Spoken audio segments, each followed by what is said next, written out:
Sorry.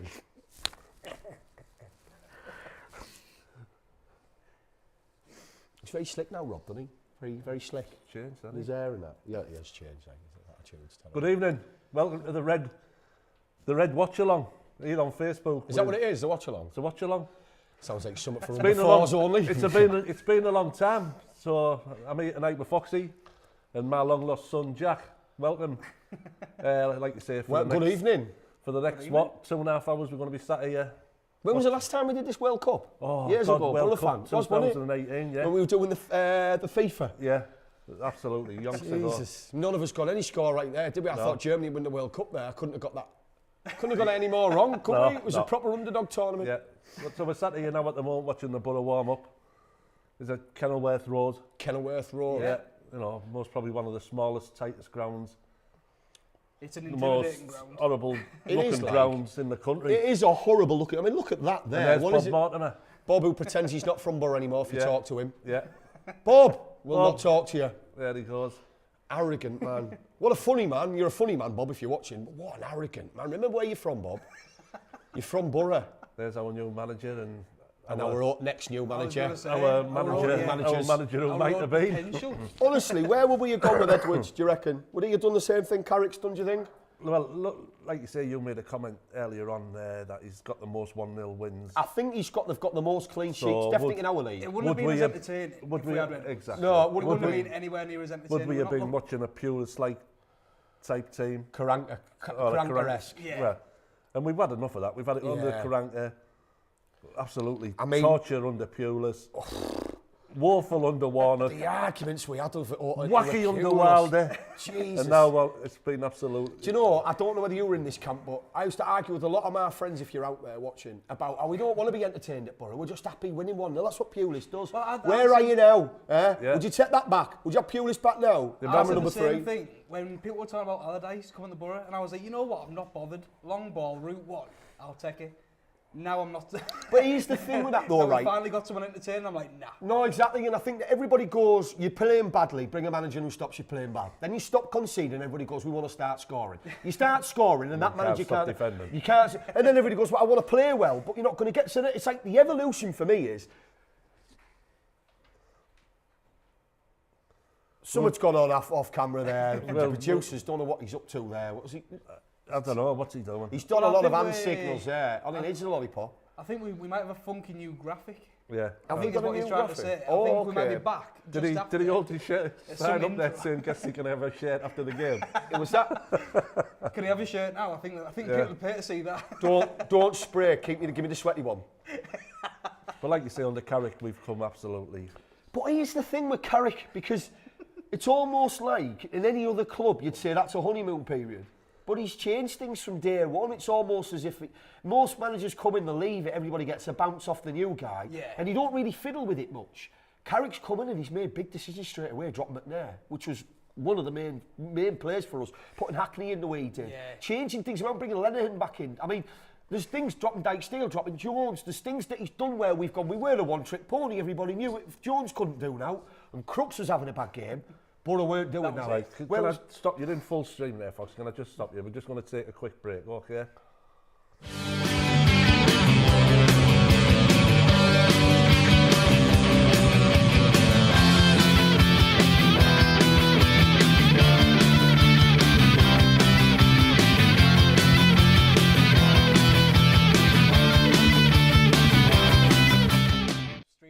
Just chatting it. It's just, do you know, like you look and you think, well, we are back. When Solskjaer took Man U over, and Foxy's still going. He hasn't stopped talking. Are we back? We are back. Oh, we're back. when Solskjaer took, we're just talking about different managers' effects on different clubs, and we're trying to figure out what this is with Carrick, because it is slightly too good to be true, but it isn't also. The reality is what we're doing is it's not fake. The teams play well, they're strong, they're structured, they're not conceding, they're scoring goals. They do concede, they still got character to score. It's almost like, how long have we gone before we saw 3 goals in the game? It was ages, wasn't it? It was a long, like long you say, time. Some of the Pulis games you go to, you'd win 1-0 and you'd be going home thinking you'd been beat 3-0. It was that power, you know what I mean? And then, like you say, to go from one extreme to the other under the managers that we've had now, to, you know, we scored 3 goals in 5-6 minutes the other night. We scored goals in clusters. We put teams to the sword. Well, on the other end of that, it makes a nice change that though, about Yeah. the clusters, because we did that quite a lot recently. Like I can remember, Luton last season at Kenilworth Road, like that was horrendous. 3-all. No, that was it Woodgate, wasn't wasn't it? it? 3-1. Yeah, we won 1-0 up at half time, and they came out and scored 3 goals in 5 minutes. yeah.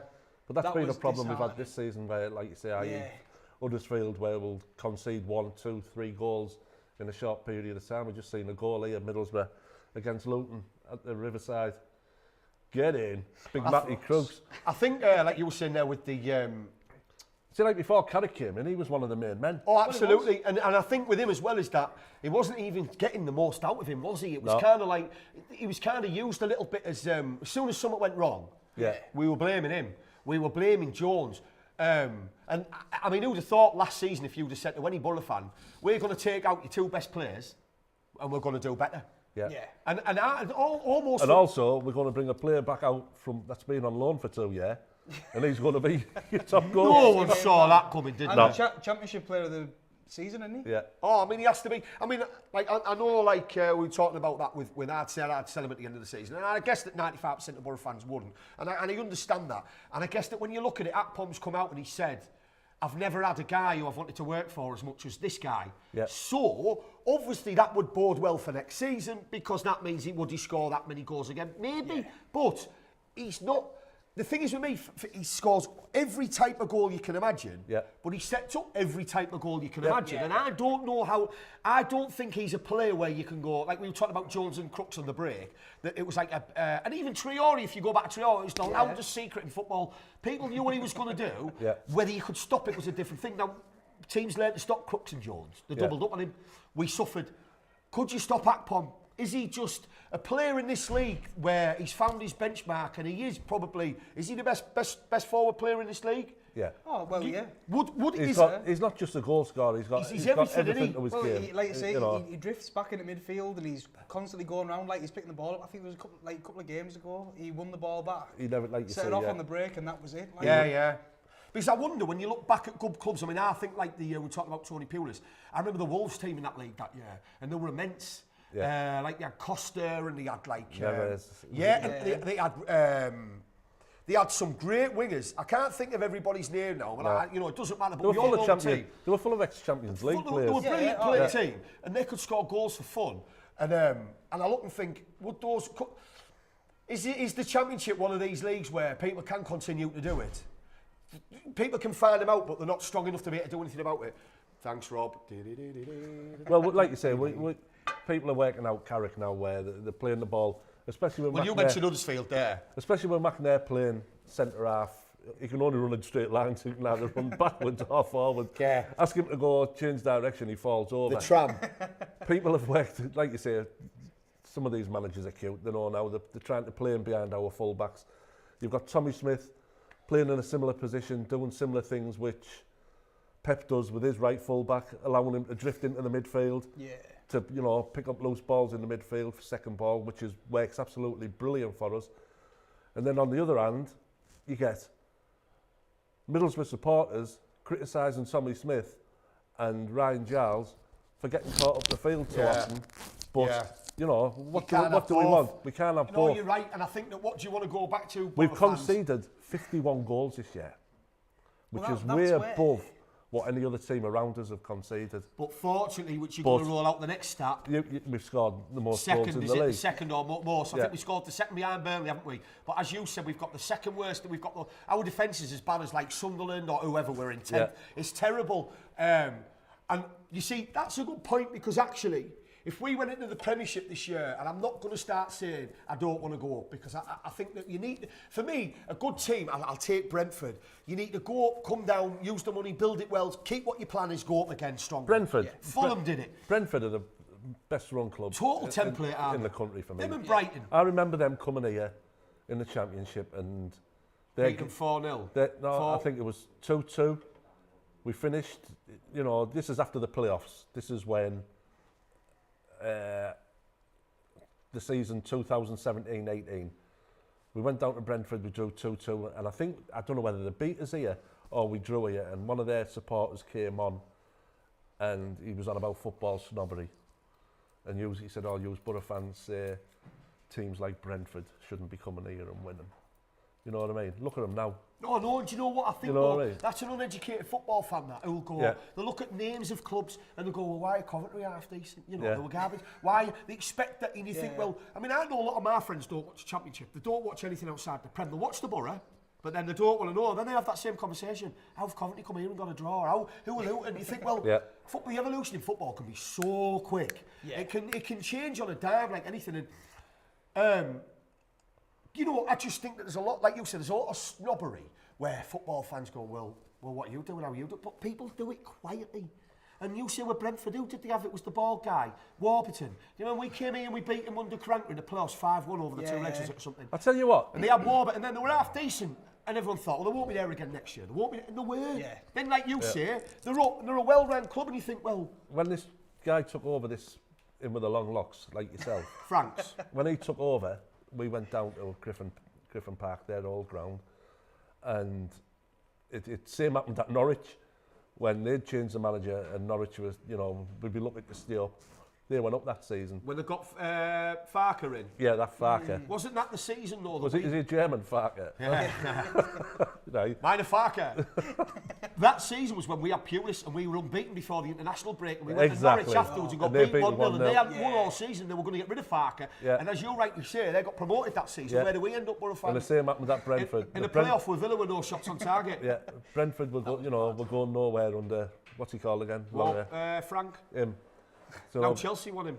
You know, look where Brentford are with him now. You know what I mean? One of the most attractive teams there was. But there's another thing with him though as well. He plucked some great players. Didn't he take Ivan Toney from Peterborough? Yeah. And I mean, he couldn't stop scoring goals. Which proved at that time the level Middlesbrough Football Club Absolutely. were at. I had an argument with a Boro fan about Brentford's ambition and Middlesbrough's ambition. Brentford went and paid, £10 million for Ivan Toney. Yeah. And people were saying that was too much money. We brought no one in.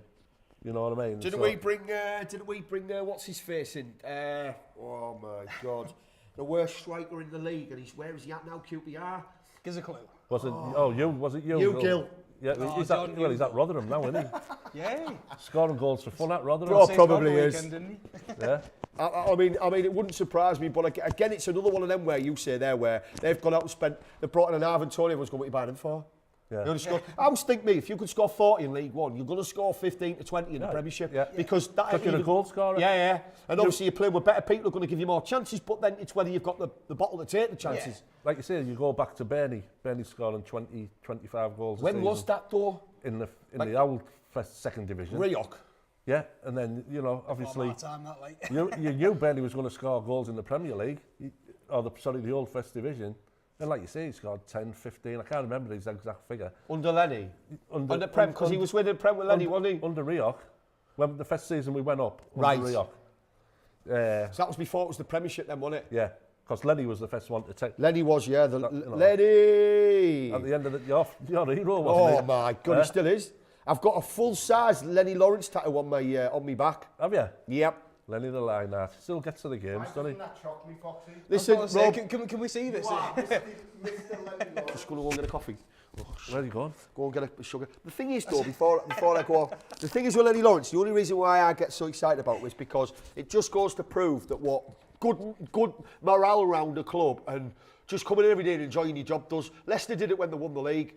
Didn't have the best team player for player, but morale, ability, just having that confidence, coming in to love your work every day, gets you up there. And I think with Boro, that's the only reason we went up second that year, didn't we, under Lenny Lawrence? Did we? Who won it that year? I can't, but he had a bunch of young players. I think we had one of the youngest squads we'd had for a long time. Alan Moore, Richard Liebird, and we were brilliant.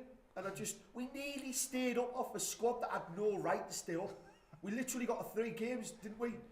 I'm trying to think now. Do you remember when that season we'd gone to Chef Wed and I think Forest needed to beat Wimbledon and they get beaten home to Wimbledon and Wimbledon were above us and we couldn't catch them. Yeah. And we got to Chef Wed and beat them 3-2.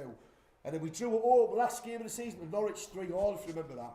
And they needed a point to get the Champions League. And if we'd have won our last 2, we'd have stayed up. We won 2 out of 3, but I thought we had no right to be doing that under League. We beat Leeds 4-1 that year. Leeds had just won the league. Leeds had won the league. And we came to Ayson Park and we put 4 past them. Yeah, that was with Gordon Strachan, McAllister. Gordon Strachan, McAllister had a brilliant team and we had Slaven scored that day, didn't he? Yeah. And we were like, what? Now, if you did that now, and Boro went up, and Man City came to Riverside, we put 4 past them, everyone would be like, who are these? Sorry, I'm Now- going to put sugar on, sorry. Yeah, now I will apologise. Go on, because Jack. Foxy took you're his still here, microphone Jack. off. I Yeah, I was thought you were saying, Foxy took his microphone off and then I just thought I'd gone continued to deaf in talk. this, so yeah, I haven't heard you saying that. I haven't been able to get a word in edgeways. But yeah, I think going on the back of that though, I think that's what Carrick's managed to do with his team this season. Since he's taken over, like you look at, there's an air of positivity, like there's an enjoyment when we're playing football. I think. Right, you were a young lad, Jack. Yeah. Right, Well, so young this is one of the most exciting seasons we've had for a long time. Yeah. Right? So why is I see a lot more negativity on the old Facebooks and forums like that. I don't go on them I anymore. think So there's going to be a lot of Boro fans happy tonight. I think there's a lot of dead souls on Facebook. There's going to be a lot of Boro fans happy tonight that Bowler and Dykesdale are starting. Oh yeah. Because they think Giles and Kirky, yeah, we can't do that without him. Shite, you know, they don't want to, you know what I mean? I think that's a good point. I think he's taken his while to put Steele back in. And for me, under Wilder, Steele was one of our best players. Yeah. And yet it just goes to show the level we were at under Wilder if he was one of our best, because he can't get into a character. And like you said, Tommy Smith, who I wouldn't have started at the start of the season, looked brilliant. Yeah. I think fans at the moment have got like little patience when it comes to things like Tommy Smith, when he was playing amazingly, and he has done for most of the season, he was like applauded. He was seen as like one of the best right backs we've had in a long time. Last couple of games, been caught out a couple of times. He's been a bit slower than the rest of the team. And suddenly... So it's time for a change, innit? And I like that about Carrick. And that's where... He's got loyalty. He's injured, isn't he, at the end of the day? Yeah. Oh, yeah. But I think that's where Dykesdale coming in tonight, I think, will impress a few people. I think he'll be athletic, and I think he'll be full of running, and I think we need that against these, because they play with wide men and they like pace in the wingers, and I think you need Steele, because I think he's Bowler as well. I think Bowler's athletic. So, but I mean, we're going to get found out pretty quick if it doesn't work, because it will be the fullbacks that feel it. But I think in terms of Bowler coming in, I think with Luton, like they have a very sort of gung-ho team. I know they don't score many goals, but they are very sort of attacking. They will constantly... Especially at home. And I think with Giles, if he was starting today... He'll get caught out a lot. He will get caught out way too many times. I think going forward, I'd love to see him play as a left winger, to be honest. Yeah, I would, yeah. He is practically a left winger. He is, isn't he? I've got no criticism of his... Oh, no, I definitely haven't. Sorry, there is some criticism, but you can't criticise him too much, because the amount of balls that he puts into the box... Well, his goal contributions... You know, his contributions outweigh his mistakes at the back. Yeah. You know what I mean? Yeah. By far. I mean, you're looking at that there when you're talking about things like that, we think like... We look at last season when he brought in Balogun, Connolly. Right. And who was the other two? That's another thing I need to mention, what's been on my mind. Who did you mention there? Balogun. Who did he play for under us? Right. Wilder. Balogun and Akpom, right?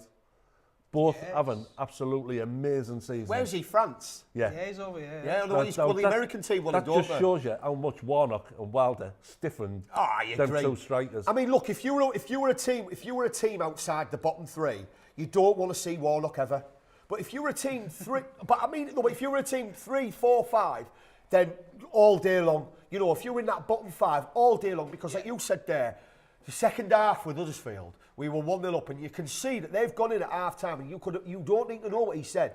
They've got bollocked. Yeah. They've got bollocked. Where he's come out and went, you better effing run your socks off here when we get... And they've scored 3 straight away, because they just went out like, please don't hurt me. And they've scored 3. Yeah. Now, they couldn't do that until they got a rollicking. Now, it just goes to show me that a person like Warnock, he ain't got no nous when it comes to tactical ability. But if you want someone to G you up and bollock you, and you want a quick response, he'll do it. But over the course of a season, that starts to wear off.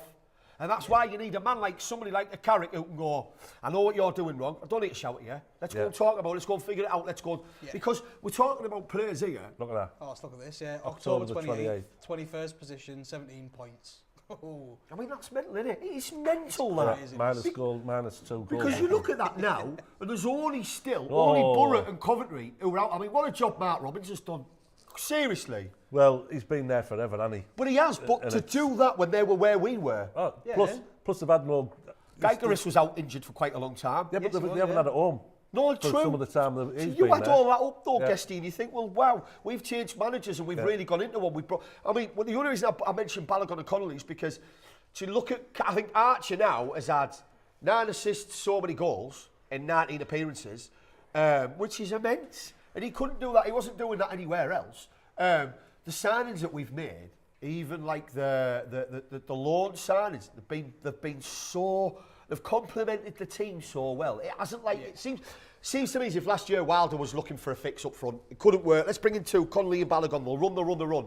Couldn't do that else. Connolly felt like a panic. I think we're starting to see with that. I think we're starting to see not the succeeded fruits. anywhere, but I think we're starting to see the fruits of Kieran Scott's experience. Yeah, I would agree with that. You know, I think we've all been critical of him, but when it comes to Archer and Ramsey, particularly, Awesome. like, they've been Carrick. ridiculous. Well, Carrick, yeah, you know, unbelievable. Thing is with this guy here is, like I know you talked before. I didn't want him when he first came. I know you said you didn't, but I was like, look, I agree with that. I thought the last thing we need to do now is take an experience. But I didn't believe that it was Wilder's fault at the Boro. But now looking at Watford, I believe it was Wilder's fault. But in hindsight, it's easy to go. And I always thought, what are you doing? You're going to take an experienced man who's took a club from the third division, with practically the same players and started in the Premiership and stayed up, to a guy who's never been anywhere done out, but he's a name, right? Yeah. I'm worried.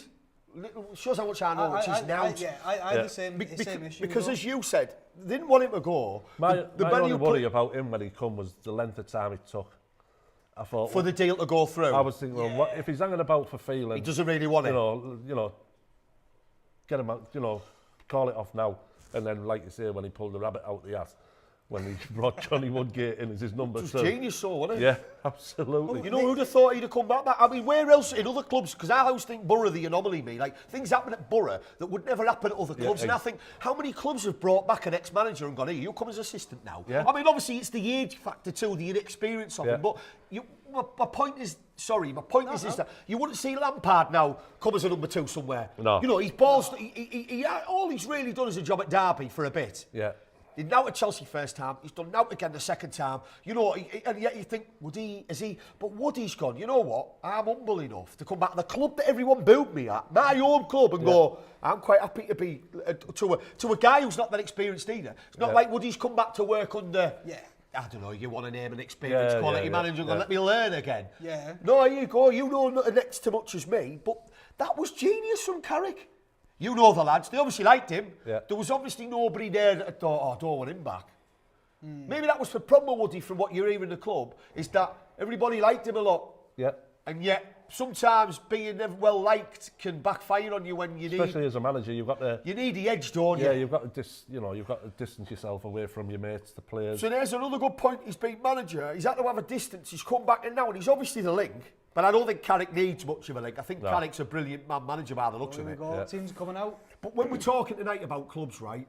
Oh, balls. These 2 clubs here now, for me, when you talk about managers coming in and being able to manage a team that weren't necessarily full of great players, and this is the end result, you're playing 3rd and 4th.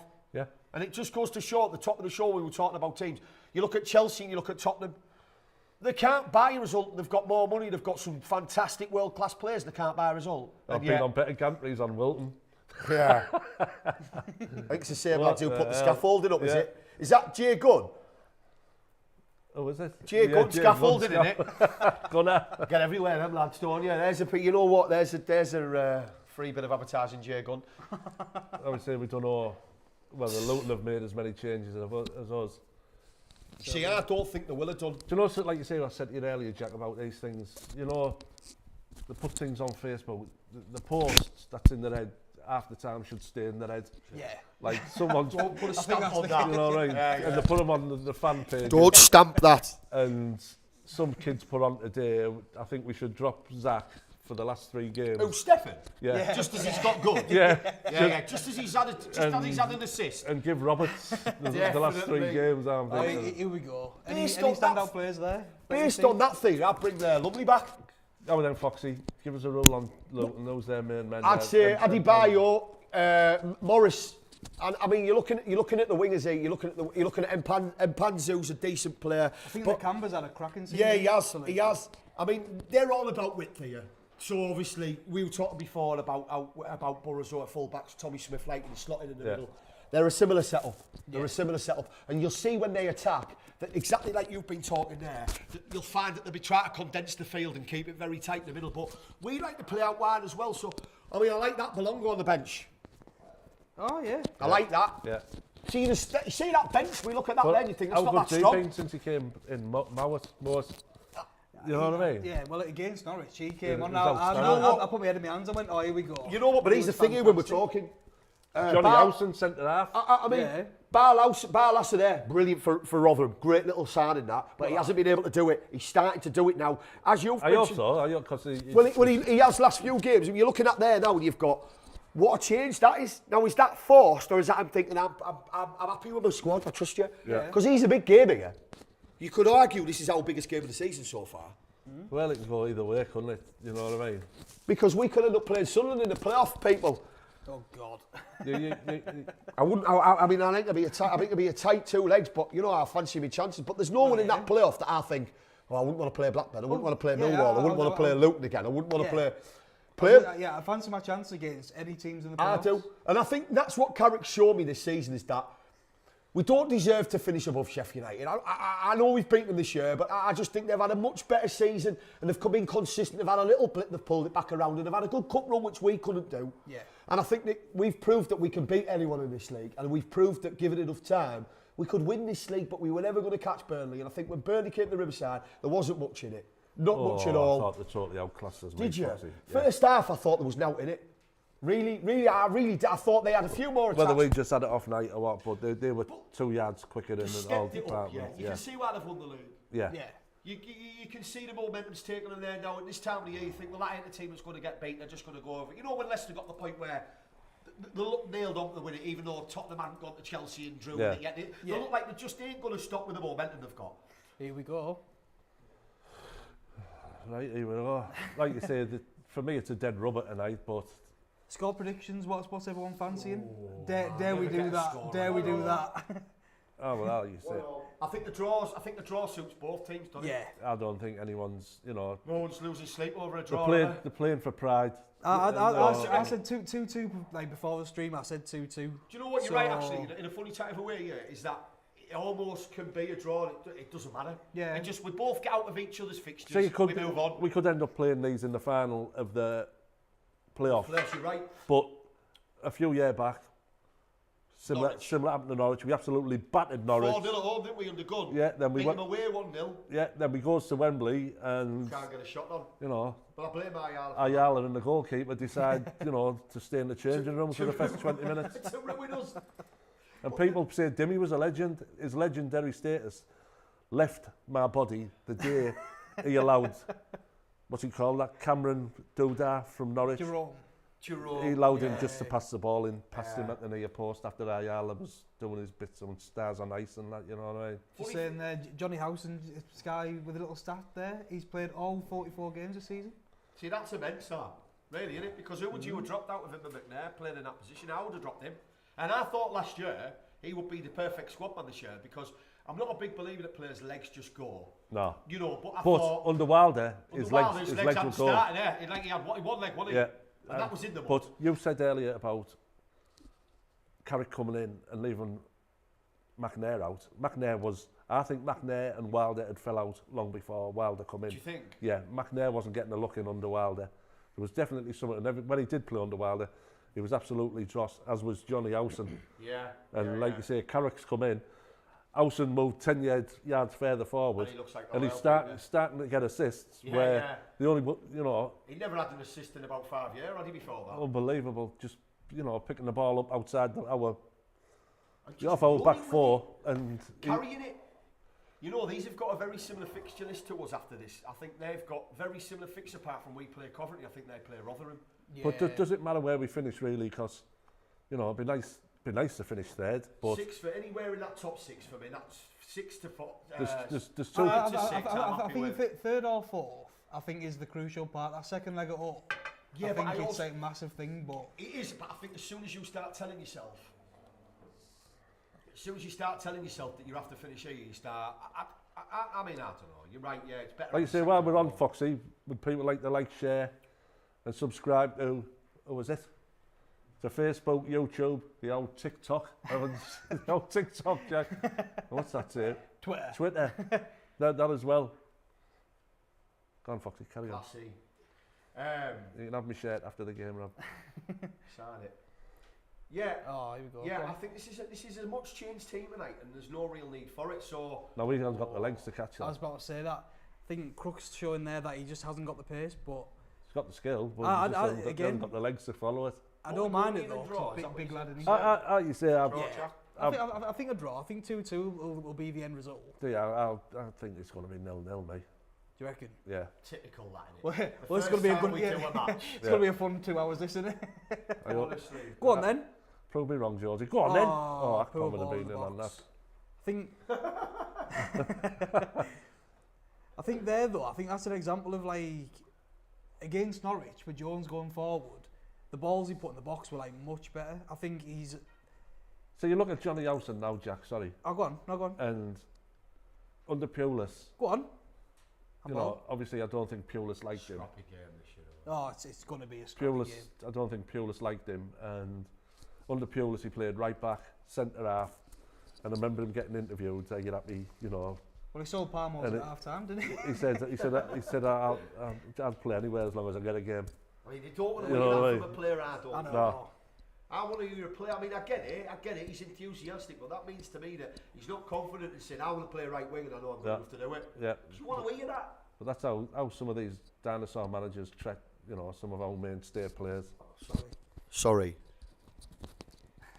I haven't got a chest, that's why I can't stick it anywhere. I can't, Got any more pigeons in I here? can't believe Matt Foxy needs a microphone anyway. Just stood at the top of the Cleveland car park. Yeah. Don't even need the cameras, you can hear him from your living rooms. Go on, Dickie. Go on. Dyke steal my rod and down the Same. right here. Go on, you beat Bit yourself of twice. trickery out. Oh no. No, he's got it back though. He's passed it to That's all right, himself. Get it in, Barnes. Here we go. Smash it. Akpom has scored. Oh. But I'd have sold him by Well, now. I don't know what Mark Bowler's doing there, but Well, that's it. That's like I said, the ball's Carrot. come in the box and you've got Mark Bowler, so like waiting on the edge of the box. Centre for the ball half. to come in. Centre forward. But I'll say playing as a number 10 almost. You see, do you know what? Actually saying that though, like it's a funny thing how players are quite comfortable under Carrick to go and fill in somebody else's slot. Like you were saying about Tommy Smith coming inside. It's like we've seen Guardiola recently saying that about a Walker can't do that job. Yeah. And that's why Stones plays away. And I was thinking, as I was Walker listening to that, I would be gutted, but also thinking, well, I can't argue with him because I probably can't play that. And he's never been a footballer, Walker for me. He's been like his pace, isn't he? And his Strength and his his- strength. yeah. And I think that was, there's always a call for that in the game. Yeah. But I think now everybody needs to be able to kick it, don't they? But I just find it when you play, when you've got that in your team, and I think it only lasts so long that. Yeah. But you need somebody who can do that job. referee. Right. For me, Crook's playing up front. We were talking about stuff that Carrick's done. He scored, didn't he? Yeah, and he looked good. It kind of worked. You thought, do you know what? I Why- don't think it worked. Like he looked. Did you not? No, he looked. Would you know? I thought if that was something that we had to work on, and that was, I think he could do that. But his finish was unbelievable. Yeah, it was. Yeah, I think as a hold-up man, but Maybe it's for a bank. maybe he's not like a fixture every game. But I just think if you wanted to play Crooks there and bring him on, I think what we've got here now is a bit of versatility. Oh, it's nice. We didn't have that for a long time. Players coming in and playing in other positions. Yeah. Lenehan for me is another one. Garbage when we Lenehan bought was him. absolutely dross. Yeah. And yet he looks brilliant now. Yeah. Oh, yeah. And I mean, these are all things that I've said for ages with a manager. Was he going to come in and improve us? Which is why off camera before the show started, we talked about Eddie Howe's and people like that. Is that I want a manager at the club who can spend money and make a decision, but he'll improve what you've got. And I've heard Eddie Howe recently say, if I can't go into training every day and improve them players I've got, I need to stop. I can't do my job. And I thought you've bought well. I'm not going to start talking about Newcastle Boro fans, don't worry. But as a football man, we've got to hold our hands up and go, you know what? Somebody's doing it right. And you can't, there's nothing wrong with looking and thinking, yeah, not too much credit. I don't want to win anything. But Eddie Howe can improve a player, and I want that with my club. I don't want a Tony Pulis to come in and go, don't just do the job I tell you to do. What you're doing, don't go anywhere else. Just stand there. I don't want to see that anymore. Yeah. It doesn't win games. It doesn't improve your club. We've had it too much. We've had it under Pulis. We've had it under Warnock. Although I kind of get why Warnock came in, although I do think Woody would have kept us up. But we'll never know now. No. We bottled it, didn't we? I think the minute we beat Charlton away, was it? Before the break, and we'd gone to Charlton, we needed to win.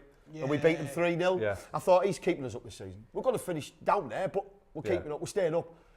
did we need Warnock? But like you say, we'll never know. we'll never know. Maybe Warnock got rid of some of the dead wood as well. Maybe I mean, yeah, but that's all our managers seem to do. It is actually, Pulis, Mogger come in, got rid of the dead wood. yeah, cleaned up after Strachan. Then Karanka come in and, you know... Well, then we had Gary Monk, didn't we? Then we had who came in and cleaned up after Gary Monk. Well, Pulis came in the just before the transfer accountants. window.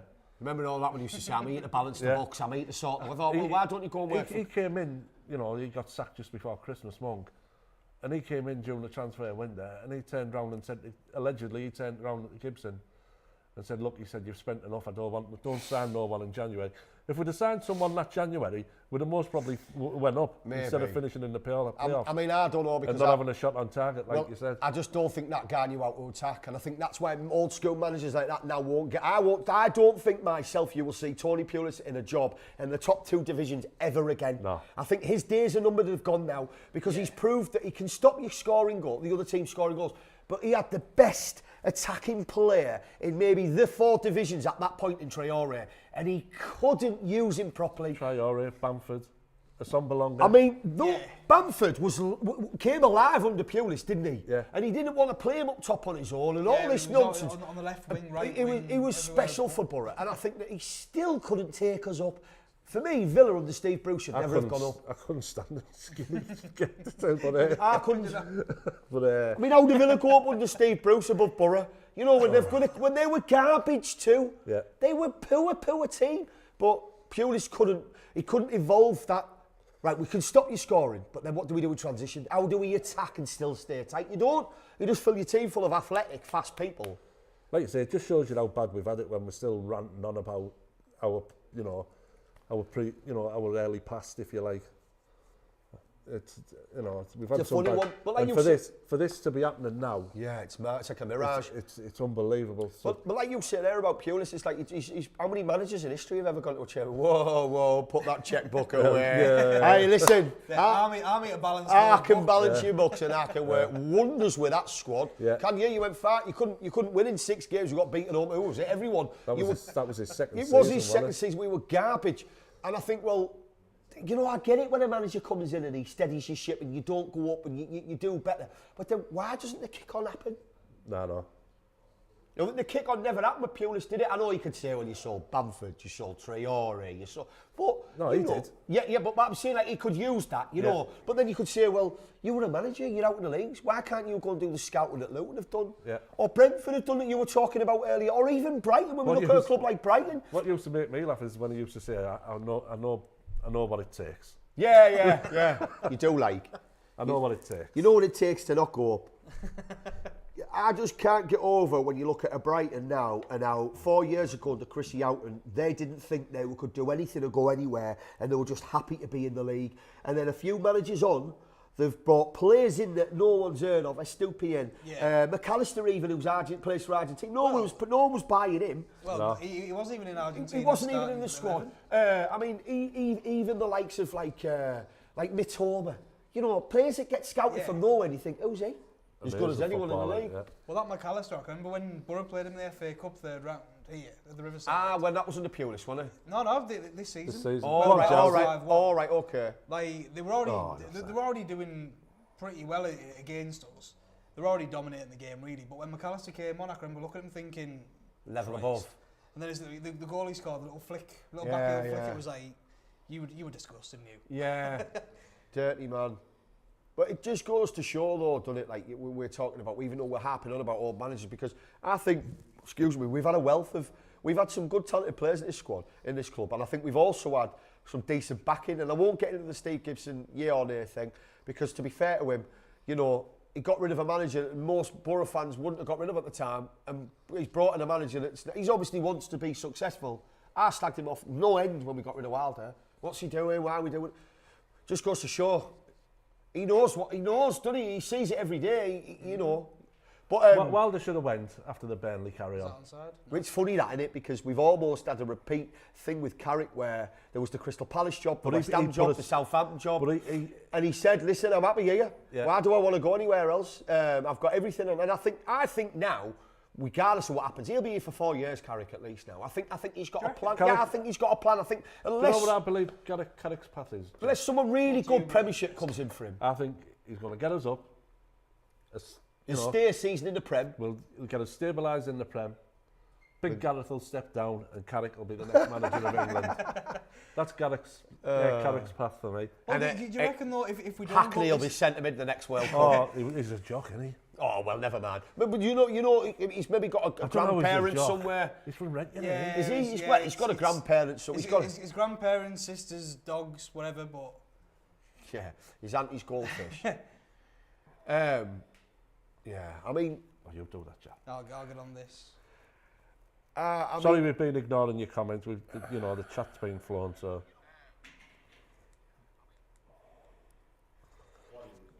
So we've got It's all about width, this, like. Mohammed Ibra saying you are not watching the game. Well, We are, Mohammed, we are. Mo, we are, mate. Like Nice I say, hopefully you're watching us watching the game, which is quite nice. Stephen Crampon said credit to Woodgate and lad from Villa. They've helped stabilise the team as well. Phil Bullock says great to see Guesty on the show. I think your fans are out in numbers. Here we go. Dave Roberts, the big boss, has said the boss has complained. Now then, boys, why no Hackney and Akpom? Well, obviously he's Maybe they needed to. Maybe I think it's second half, and I think they see him on. maybe they had a few too many last night at them awards. It was the awards, wasn't it? So Well, personally, I think we're trying to keep it at fresh. this point. Yeah, we've guaranteed playoffs. Carrick We said don't the other- need to win this game. We don't need to win any game now until the end of the season. It'd be nice to keep the form going, but we don't need to win these games. I think we're the form team when everyone talks about form teams going into a playoff. We're the form team going into a playoff, and we've had this form since when was that? October. Yeah. We've had 4 months of form, which is a long time for any team. And I just think when you look at it, I think Akpom, we're due to see what we can do without him in a big game. Because for me, more stuff starts with him, more stuff finishes with him. He's either the catalyst on your own 18-yard box, starting something, or he's finishing it. And I think it's good in a game like this, which we both all said we lose, it doesn't matter. Perfect game to try. What have we got? What else have we got? Crooks, step up now. Can you do it when I need you? And Hackney's been a revelation, hasn't he? As we're talking about people in centre mid. He's my new Graham Souness. Is he? Oh, I absolutely love the kid. Like you say, he's had a bit of a lean spell up to the Norwich game, 2 or 3 games where... Which he's due, it's his first full season, But then, like you say, against Norwich, he was unbelievable. Oh, the thing is they weren't no mugs coming into that game either. They hadn't lost away for 5 games. They had a decent away record. And they were nothing. We made them look completely average. Let's have a look at this now. Who's still in the chat? So Kofi Marley's asked, if we were to get Sunderland in the playoff semi, what do you reckon? Well, after the way they've done us at their ground, I'd be, I'd be worried because it would definitely be a game of 2 legs. I think the home leg, we'd be right on it. I think the away leg at the Stadium of Light, I think anything could happen. Yeah. I think it's definitely cliche game of 2 legs. That. Yeah. 100%. We ain't getting beat at home, and I don't know whether they will get beat at home. Well, I think it'll be down to the crowd as well. That it's been a North East, been a derby. Yeah, but more importantly, it's the not a derby, is it? So yeah, true. I think, like you say, derby. Go on, Arch. Oh, get off his back. That was soft. I think they'd be our biggest threat in the playoffs. Do you know what I mean? Do you really? Yeah. Why? Purely just for the rivalry. Purely because Mogger's their manager. Oh, we're talking about Spies again, aren't we? No matter what you say, they're our rivals. They're our closest rivals in this division. So, like you say, there'd be so much on them 2 games if it comes to that, or even the final. Would we want the second leg at home in them 2 then? Is that more of a 100%. So is there a setup here where you wouldn't mind whether it was at home or not? I don't care. The way Carrick plays, I don't care which leg's at home or away, first or second, because, like you say, we just... Once we're on it, if you've got Archer, the other kid, Ramsey, firing, if they're both fit, we're going to score goals no matter where. Yeah. I mean, again, two brilliant players in this league. And I'd like to think we can keep hold of one, if not two of them next year, because I don't know what Unai Emery's got him. Like you said, Go on, get it Jones. in the box. There he is, Go on, there he go is, on. there he it's terrible, Crooks. He was an Why absolute have crook. they come to our club and produced? Absolutely. Absolutely. So then he's gone. You've gone for a manager who you know will give these guys time and will work with them instead of just going, we'll stick you in, we'll not stick you in. Will you? And I think you're right. I mean, you know, they were talking about clubs earlier on, the Premiership clubs. Look what Villa have done. I think you'd even get Nunes scoring. Or Nunes, whatever he's got. Christ. Do you know what? I think we should bring Balogun back based on that theory. I think there's a goal in the season for Balogun. I'm telling you. Yeah, why stop there? Bring Brit back. You play forever. Where is Brit now? Watford. He's at Watford, yeah. Oh, Brit. Brit's at Watford, yeah. Brit's at Watford. I think he scored. Is this to what? I think he scored 3 Scored, goals. I know we used to argue every week about Brit Assombalonga, like. I like Brit. To the volume, himself. If he'd have been 5 mil, I would have said, I know what he does. But being 15 mil, and I think the players that we've had at this club, and he's how I don't know whether we were just done a little bit. How many times you want your centre forward to run in, out, show for the ball, you know? And the amount of times he used to do that in games, and the ball never used to go nowhere near him. Yeah. After 60 minutes, you're going to say, "Oh, sod that! Yeah, I'm not running no more." I do think there was an element of where the team didn't suit him, they didn't want to play around him or build around him, and then he'd look terrible.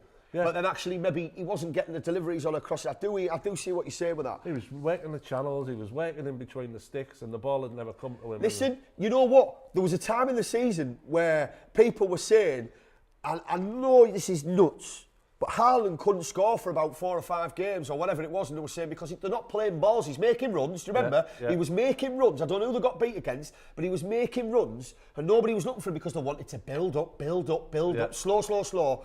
I think it was an international break or whatever. They came back, and he's changed it, and now people are looking for his run because he said, well, we're going to have to play more of a direct game if you want to put. Well, he scored you 50 goals, you know, and now people are saying, well, would there be a better team without him? Oh, wait. Of course you're a better team with him in it. But you've got to apply a play like that and go, we need to play to how he wants to play, otherwise we're not going to get out of him. Yeah. And I think it's funny when you put a player in your team and go, right, go and play your game, but then nobody's going to play it, but nobody's going to compliment that for you. It's a funny thing, isn't it? It's a funny old thing when you bring in, just because you're a good player, you might not necessarily fit the bigger picture. And then I think that's why a lot, we have Boro play. How many players can we count now where they've left Boro and gone and played well somewhere else? And you think, why is that? Because strikers, though. Yeah, it is a lot, it is. I mean, I think it's because they go somewhere else and they think, right, well, we're going to do this, we're going to build a ball. We're going to play a way that suits you, and we're going to use you to score goals. Or why bring you in? Yeah. I think we've had that so much with the strikers we've brought in. I mean, we were laughing about Ugal before it went live, guys. And you know, you look at Ugal, we brought people in so many times to try and stop the book, and you think, well, but you've never then played. Look at Carlos. What is it? Not Carlos. What was he called? Davin Header. Macaroni. Well, he scored 4 goals his first 2 games anyway. Fulham at home, 2-2. Remember? Yeah. Remember? It was now. Then he went freezing cold. Yeah. Stour Bucharest. That was it. I thought, we've got a good near. Everyone was calling him the new Ravanelli, weren't they? Remember? Oh, yeah. I walked out with that Fulham game when we drew 2-2. Everyone was going, oh my God, new Ravanelli, he's unbelievable. Then he scored a worldie again at home where he ran about, he took a load of people and then that was it. And he thought, well, what's happened? Yeah. Macaroni and cheese, come on. But yeah, I think we've had so many players where we've just gone, oh, well, you'll do a job for us, and then we don't give you any chance, and then we blame the striker. You think, well, what are they doing in training? That's always been my argument. What do they, play the way you want to play. Set it up so that you go on a Saturday, and it isn't like, well, hang on a minute, what's happening here? Yeah. Do it all week, then it's familiar. That worried me when Pulis came. We were talking off camera about Pulis and that, about how he wanted Gibson to give it the key to Boro to change the whole of the club. And I thought, oh no, please. No. The whole of the club. And then you could see rugby stands getting put up outside the riverside. You could see them bringing them in. And the Welsh flag and all that. The Welsh flag. And it was like, I mean, that truck never got in the riverside with the rugby post in, thank God. The band stormed it, didn't it? But you just think, what was he thinking there? Why? He must have been a great interview, Pulis. He must have been like, he's definitely bought him something in the interview. He definitely is a good talker. He's a brilliant talker. basket of muffins or type job. Yeah, he's brought something like Dunkin' Donuts, or he's brought in. Listen, whether I get the job or not, there's 20 Dunkin' Donuts. Sorry, we're not talking about the game, are we? I was going to say, we've started really well halfway here. through the first half. Yeah, we've started. What are you thinking? We've been playing really well. Do you know what I think? I think, like you said there before, I think it's got draw written all over it, and I think that really, I think they know that too. It's almost like an end of the season game where both teams know they're there. No injuries, nobody wants an injury. I mean, how physical's this been not really. So far, it's looked like a typical Luton game where Scrappy. You're trying to get the ball, you're trying to play football, and they're just stopping you. Like, they're going down a bit soft, dare I say, on a couple of challenges. Do you know what we've seen? I've seen they're this going in hard into challenges. and they're breaking play up and making it like Ancelotti was doing with Real Madrid, where every opportunity they got to break that play up or make it slow the game down, they were doing it. Silly knocks, silly tackles, they were doing it. And I think Boro, everyone in this league knows that Boro are a footballing team. We've gone back to that. We've got a style now. I think if you can just keep Boro not flowing, we'll end up 0-0. He's picking it all over your mate from Barnsley, mate. Oh, Cruxy? No, Barlaser? Yeah, from Rotherham. Yeah. Decent player. But he's another one though. He's been brought in as a squad player, and Carrick's starting to get. Look at lovely stuff. Go on, isn't it? Yeah. I mean, what are you waiting for, Dickie? Nothing wrong with that. So. Jesus. I think we'll see a lot of that today. Oh yeah. I genuinely don't think Boro will score, even though I don't want this to be the case. I think this game's going to be 0-0 at half time, and I think Gakpo will come on and will score. Score 12. Yeah, no, but I know that's an obvious thing to say because yes, he's the main man, but I just think that's been the difference with us this season. We're brilliant up until the box, but then we've got a man who can finish. Yeah. And then he's then encouraging people like Force and Archer and Bailey. And yeah. People are going, well, hang on a minute, I need to be scoring too, or I'm not getting a start here. And then, Force has been a good signing. So there's another one. Oh, Wilder wouldn't entertain Force. Yeah, development player. I thought, what's he on about? He's been playing for Brentford for God knows how many, yeah. And he ain't no mug there either. You were talking about Brentford, they were decent, you're not getting a game. And yet, do you know what? It just makes you think. You'll get a lot of this today off Luton as well, long balls through the middle. Yeah. You get where Wilder, you think, what have you done when you've come in that club there, Wilder? Because you've had a good template.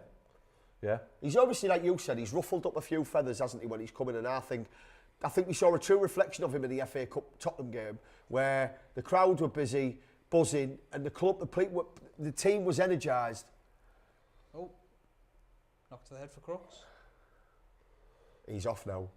Well, while Crooks is currently on the floor, Ian James Barron has said, "Hi guys, I'm a Darlington FC fan. We made bankrupt in 2011, reformed in 2012, demoted 4 leagues, currently a part-time fan-owned National League North club. We've had 3 promotions to date."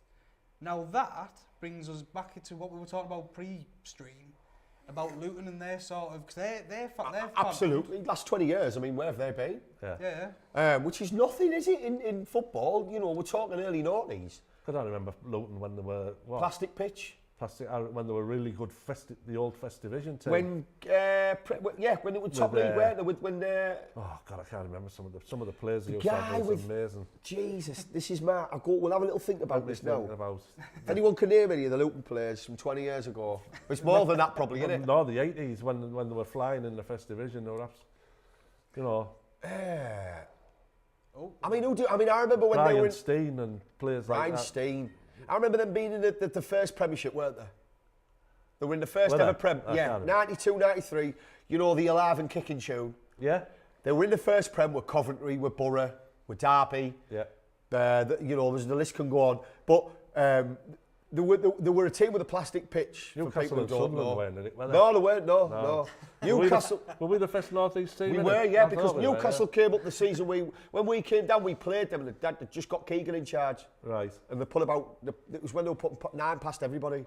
Yeah. And we couldn't get near them. And they went up that year. They had a really good team, like full of attackers. But they were gung-ho, weren't they? It wasn't when tactics were a big thing then, was it? They were pretty much gung-ho. Yeah. But yeah, I remember Gazza scoring a worldie at Luton in that league that year where he got tackled and he lost a boot and he scored with just a sock on. Yeah. And it was a long sock as well for anyone out there who's played football. You know when you take your boot off and your sock gets long? Yeah. Gazza ran 30 yards with a sock like that and took the keeper on and scored. It's on YouTube if you want to see it. So what's this Darlow fan doing now then? So he's just replied back saying thanks for reading my message out. It's not a problem, Ian. So is he in the same league as where we've had Wrexham Notts County this season then? Is he? I think he was below those. Right. Yeah, so it's in the National League North. I mean. So the league below, what's the what we used to call the conference? So it's the yeah, National League, yeah. I mean, it shows. Well, come on, the Darlow, you know, like you say. There's some really well-run clubs this year, aren't there? Genuinely, though, Brighton, even Villa now, Brentford, as we were talking about, Boro now, you had to like to put us in that category, Luton, Darlow, Wrexham. Yeah, there's a lot of teams, like you say, Brighton, unreal. Charlton. There's been lots of teams that's been on the brink, and went on a bit. Obviously, Charlton aren't as successful as they were under Kirbishley a few years ago, yeah. But like you say, they've had hard times. Oh, I mean, Charlton early they've noughties. Yeah, absolutely. Like you say, they didn't have nowhere to play. No, they have. And you remember back in the early noughties with Kirbishley when they were nearly finishing 7th, 8th in the Prem. I mean, they weren't spending big money, were they? No. And big money's been around, hasn't it, for a long time now in the Prem, I'd say. See, that's the danger there, is when we want to push up. Counter-attack. Yeah, they'll overload. Oh, he's going to have a dig. Oh, that's good lad, get in the way.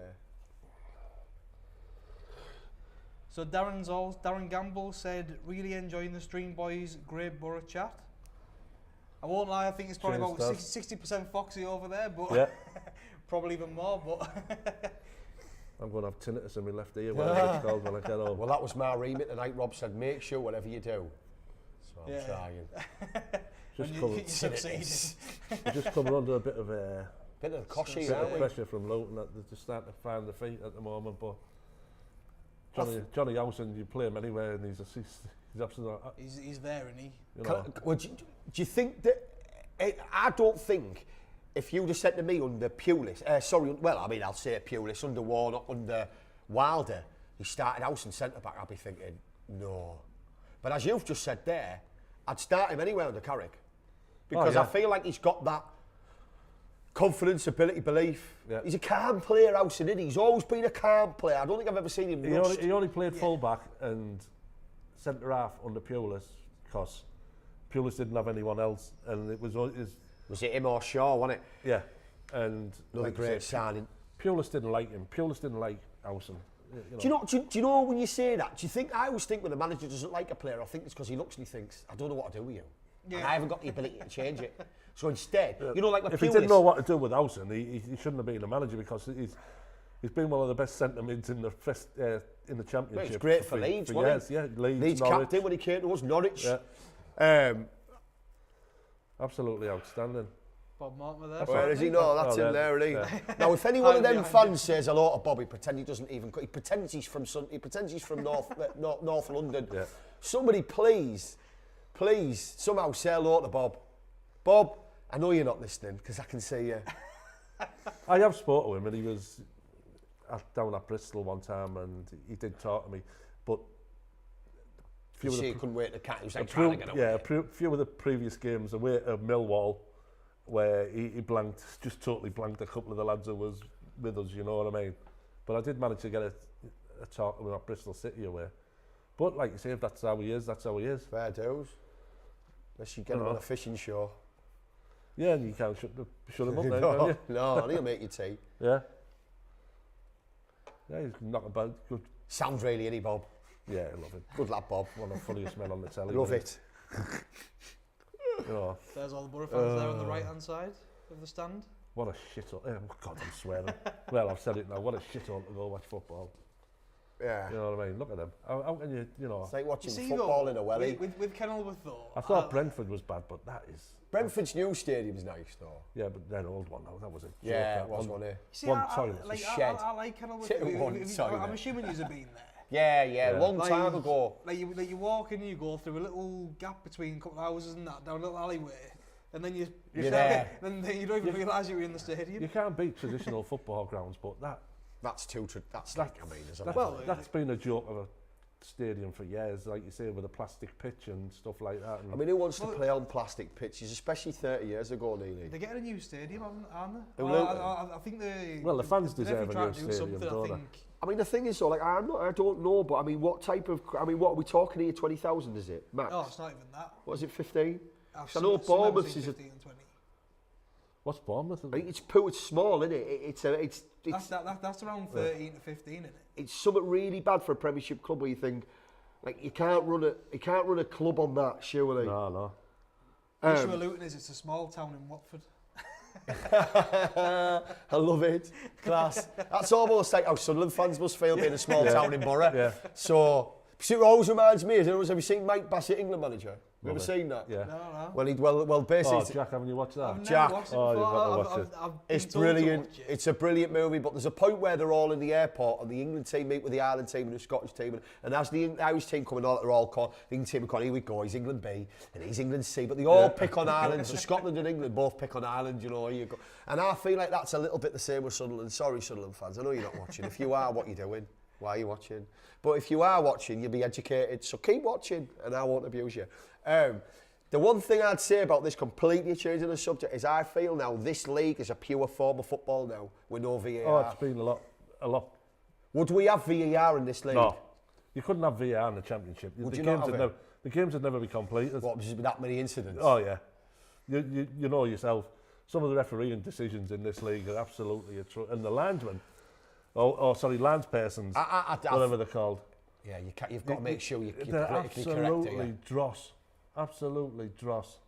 Well, going back to stadiums, Ian James Barron has messaged again, and he said, I can remember Darlington playing at the Withdean ground in Brighton back in the day. Oh, God, yeah. Yeah. Well, I remember Scarborough at the McCain Stadium under Warnock. Oh yeah. He also said he recognises Foxy's voice. He used to do another Boro fan channel back in the day. Yeah, a long Yes, time ago. back in the day, yeah. Where we got our start. Yeah. Thanks for watching, though. He's also said, good luck with the end of your season, Middlesbrough, from a Darlington fan. Same to you, same to you. I was going to say, yeah, well, I think their season's just finished at the weekend, but... Oh, really? Yeah, the National League's all That was a done. foul. I think the only way I can't see, normally with the Boro team doing this well, I would always think, what's going to happen? But I don't see a slip up under Carrick, and I don't know whether that's naivety. I don't know, but it just, I've seen where we've had bad results this season, we've pulled it back around. I've seen us where we've been playing terribly, we've pulled it back around. Oh, you still got it. Go on. Oh, he's given the free kick. No, you get away, man. Stoke away, I thought was a bad result. You know, was a struggle of a result, but we still managed to find character, and and then we could have won it in the end. And I think we've had moments where we've been terrible. Stoke at home. They're one of the best teams I've seen at the Riverside. Funny, this innit? year. They were unbelievable. They can't do now. It was a foul, to be fair. Yeah. There's another one with Stoke. I mean, you know, you look and you think, what a badly run club. They've had some brilliant players in there that just can't do now. And then you've got Luton third in the league. Who probably, I don't know what Luton's most expensive player's been. No, I can't think. I mean, somebody will let us know, but they do remind me a lot of Bournemouth this season. Yeah, it's a great example, to be honest. I think that's a really good like for like. You think the bubble's going to burst, but they just keep going. And they didn't have any real marquee signings, did they? I think they bought the striker off Boro, didn't they? When they went up, who was it? They brought a striker off us when we went up. Can you remember who that was, Rob? When they went up under Eddie Howe the first time, we had Karanka when he just took over, and we'd gone there and we got beat 3-0, and it was the first, like, we knew we weren't going up then. No, he was. Where was he from? Some Boro fan out there will know. There's loads of knowledge out there. So the season we never got up. When it was Karanka's first season, he took over. Remember when we went he got half a season? Yeah. And we went Burton Albion, didn't we, last game and won 5-1 or something like that. But he'd gone to Bournemouth, and we had we couldn't. They beat us convincingly, and we had a striker playing for us then, decent playing. They bought him off us. Oh, someone will tell us. Tell you what, I've just thought of something there, Jack, as well. Oh God, I dread to think. Look at that, no shots. Oh, last 10 minutes. It just shows you how much we've come on, because who remembers the start of this season? No, yeah. Wanting Uchi when did it happen? Did it happen? Still wanting Uchi to be playing with us. Uchi Piso, whatever he was called. Uchi, where's he now? Pesa. Well, he's over in Turkey now. I bet he's got about 80 to his name since he's left Boro. Uchi Piso. Uchi Piso, yeah. God, he was, Yeah, we used to. And there was still fans saying we should have kept him, you know, for plan B. The goals we've scored, there's no need for a plan B. No.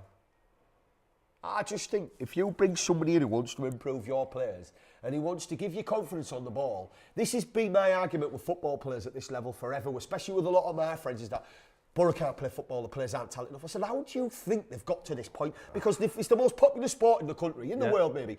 You have to be 1 in a million. We've all seen the shows with the football academies on Channel 4. Yeah. You have to be 1 in a million to make it, and yet all these players here who've been the 1 in a million can't kick a ball. No. It makes no sense. So what we're going to do is we'll bring in a manager who'll go, don't you dare kick that ball, just get rid of it, get rid of it. What have they got here? Don't you dare take anyone on. Because none of them have got here by playing that way, have they? No. Well, I think that's the issue that Jones had. There's the irony though for me when players are going about, people are going about, well, Boro can't play football. No, but every other team, Luton have been knocking it about for the last 4 seasons, 5 seasons, but we can't play football. No. Boro fans. Love them. Honestly. I know I look like a fish finger, but please, sort it out. Please. Please. Because how many people want to listen to a fish finger? But you know what, honestly, the next time I hear a Boro fan say these players can't play football, you need to stop supporting football. You need to go, you mentioned hockey before the game, go and watch some hockey. Yeah. Or speedway, because they're only turning one way there, it won't confuse you. Yeah. You know, there's nothing in it. But, you know, I know I'm being skitty and all that, but whatever. But it just, I always think that the manager then hasn't got that ability to be able to make these players believe enough. And you were talking before, like with Carrick and that. Get rid. Where would you put Carrick now in level of successful Boro managers? And before you answer, bear in mind the managers that we've had in short spaces. I just know he's going to be my best. Go on. Go on. Oh, go on, Archer. Go on. Oh, yes! Go on, Yes! Get in! Not offside. Classy not football. There we go. That wouldn't have happened to Balagon, would it? No. Do you know what I like to say? Shrewd signings, because he's probably had to work. Well, you were saying that about when players come to Boro, and you and I, Emery, thought, obviously, I'm going to let you go there, you'll get a game. Yeah. But the best part there, I was about to kick off about Crooks playing the long ball. Oh, were you? I was just about to say, what's he doing playing it long there? So do you know what, right? I never saw this goal properly. Here we go here. So he's just seen the run and then so again, found Crooks him. back heel though. What's it? It's a 1-2. He's kept it alive, mate. So there's the run. Oh, it's not a one-up. No, I think that's a hell of good goal. Because sometimes there's a call for being direct sometimes. Oh, you'll sit down, mate. I love that there. Sit down, get another tattoo one. I was about to say. See, do you not think that's the beauty of football? We're a footballing team now, right? Oh. And yet, when you need to go long, go long. Yeah. You just don't want to see it all game. Tony Pulis, if you're watching, that's how you do it. It's big TP, you're out there. There's a purpose behind that. You can see there's a run, there's a way of getting to counter-attack, get rid of it. It's a purpose in that long ball. It's not just, you know... No. It wasn't just to have it. No. And watch, go on, sit down. Hey, Captain. Yeah. See, I always think football, for me, you keep it when you need to keep it. Go get your ball back. Go on, Bob. Look at Bob there. I'm currently messaging my sister's boyfriend, who is a Luton fan. Oh, really? Yeah, from Luton, lives in Luton. He's at the game right now. Bless him. I was going to say... say hands. 1-0 to the mighty Reds, you can say now, Jack.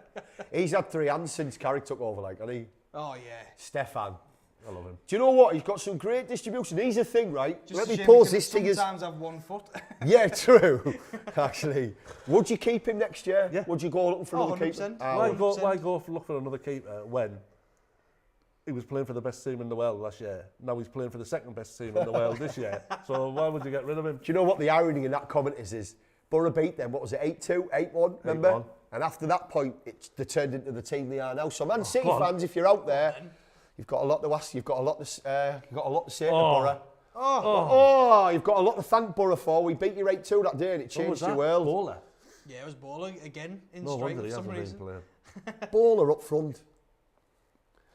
But that shows, like you say, this performance again shows the interchangeable ability of these players, which is what you need from a football team. The squad's got in Absolutely. Carrick. They've all come in. He said last week, I'm not most probably Dykesteel's best friend. Is that what he said? Yeah. You know what I mean? I'm not his favourite person. He said, but he's coming tonight. Come on as sub. Now I'll talk to him. Yeah. Now he's back in the WhatsApp group. Yeah. Like you say, now you've got Bowler back in and Steele, what's he called? Crooksy, Balser. And they're giving it everything. Like you say, Mowers. He couldn't get it. He was garbage when we signed him. Now look at him. totally, you know, he's just transformed a lot of them for me, like. Do you not think that's somebody going, this is what your job is, this is what you do on the pitch, you stick to your job and I'll make sure you know what you're doing, and if it goes wrong from that point, it's down to me. And I think that's what Carrick's given him. He's gone, right, you just stay up front, Guesty. I don't want to see you pass the halfway line. If you get past the halfway line, you're not starting the second, you know, whatever. You stay there, you'll get the pieces. Archer, I want to see you hugging the touchline. Crooksy, whatever it is. And I just think that detail with a player then makes him the confidence to go, I'll fill in here centre-back if I need to. I'll fill in left-back if I need to. When Zach Steffen's messing up with his passing out, you know what I mean? Carrick's told him what to do that. And if he balls it up, you know, it's not your fault. No, keep going. And I think that's something else as well, Guesty, though, that when you come in and you go, you've got a manager who goes, hey, listen, if you balls it up here, but you're trying to do the right thing, I'm right behind you. Because you'll balls it up twice and the confidence will go, bump, and you'll do it. And I think the one thing Carrick's given us, more than anything else, and you can argue there'll be lots of different things that people would say, but he's given people now the confidence to fill in at different points. If you want to overlap me and you're Tommy Smith, or you want to make a run and you're McNair, I'll fit in here. It doesn't matter if it's Crooks, or it doesn't matter if it's whoever. And I think that's what every footballer should be able to play every position for 2 minutes, I always think. Every player should be able to stop a player coming at him for a point. Every player should be able to pass. All right, you could maybe take a striker out of that equation because strikers are what people pay for. It's a difficult thing. Not everyone can finish. I've never been a very good finisher, but I can tackle. But most players can tackle. If you were a kid playing in the field, you could tackle then. Of course you could. You could pass then. But that was the Ajax way, wasn't it? It was absolutely, Guesty, and I think that gets homed out of players when they get to a certain level. But I think Carrick hasn't done that. Like, share, subscribe to our Facebook. Go on, Jack. TikTok. If you could all like, share and subscribe to Facebook, YouTube, TikTok and Twitter, that would be greatly appreciated. I've seen Bernie's getting really good at that now, isn't he, on his channel. But he's only, Bernie's now singing, he's still got the first book. But Bernie... I can't read that, Rob. By the fans. So we've got Rob holding a nice sign up for us there saying, it's the Red Radio launching soon on... Oh, it's already launched, hasn't it? It's already launched. On DAB. Oh, it's already online. It's already out there, people. So if you heard that, that's what he's saying. It's already... whatever he said. By the fans. But it's the Red Radio, by the fans, for all the Boro fans. We're all Wherever fans. you are. We are all Boro. But listen, anyone's welcome. Anyone's welcome. You don't have to be a Boro fan. Definitely helps though. It does help. So we've got a couple of comments here. I think just after the goal, Luca Westcoft said UTB. He also said, I love you, Jack G. Boro to win 3-0. Massively appreciative. I love that. Darren Gamble said, Foxy, did you mean Lee Tomlin who went to Bournemouth?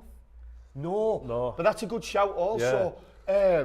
No, he was. Again, I don't know, but he was either he was somewhere like a Russian, Ukrainian, Bulgarian, but he was something like that. I think it's a Google that at half time. I can't think of his name. But I remember Bournemouth just going. Oh, nice. Oh, go on.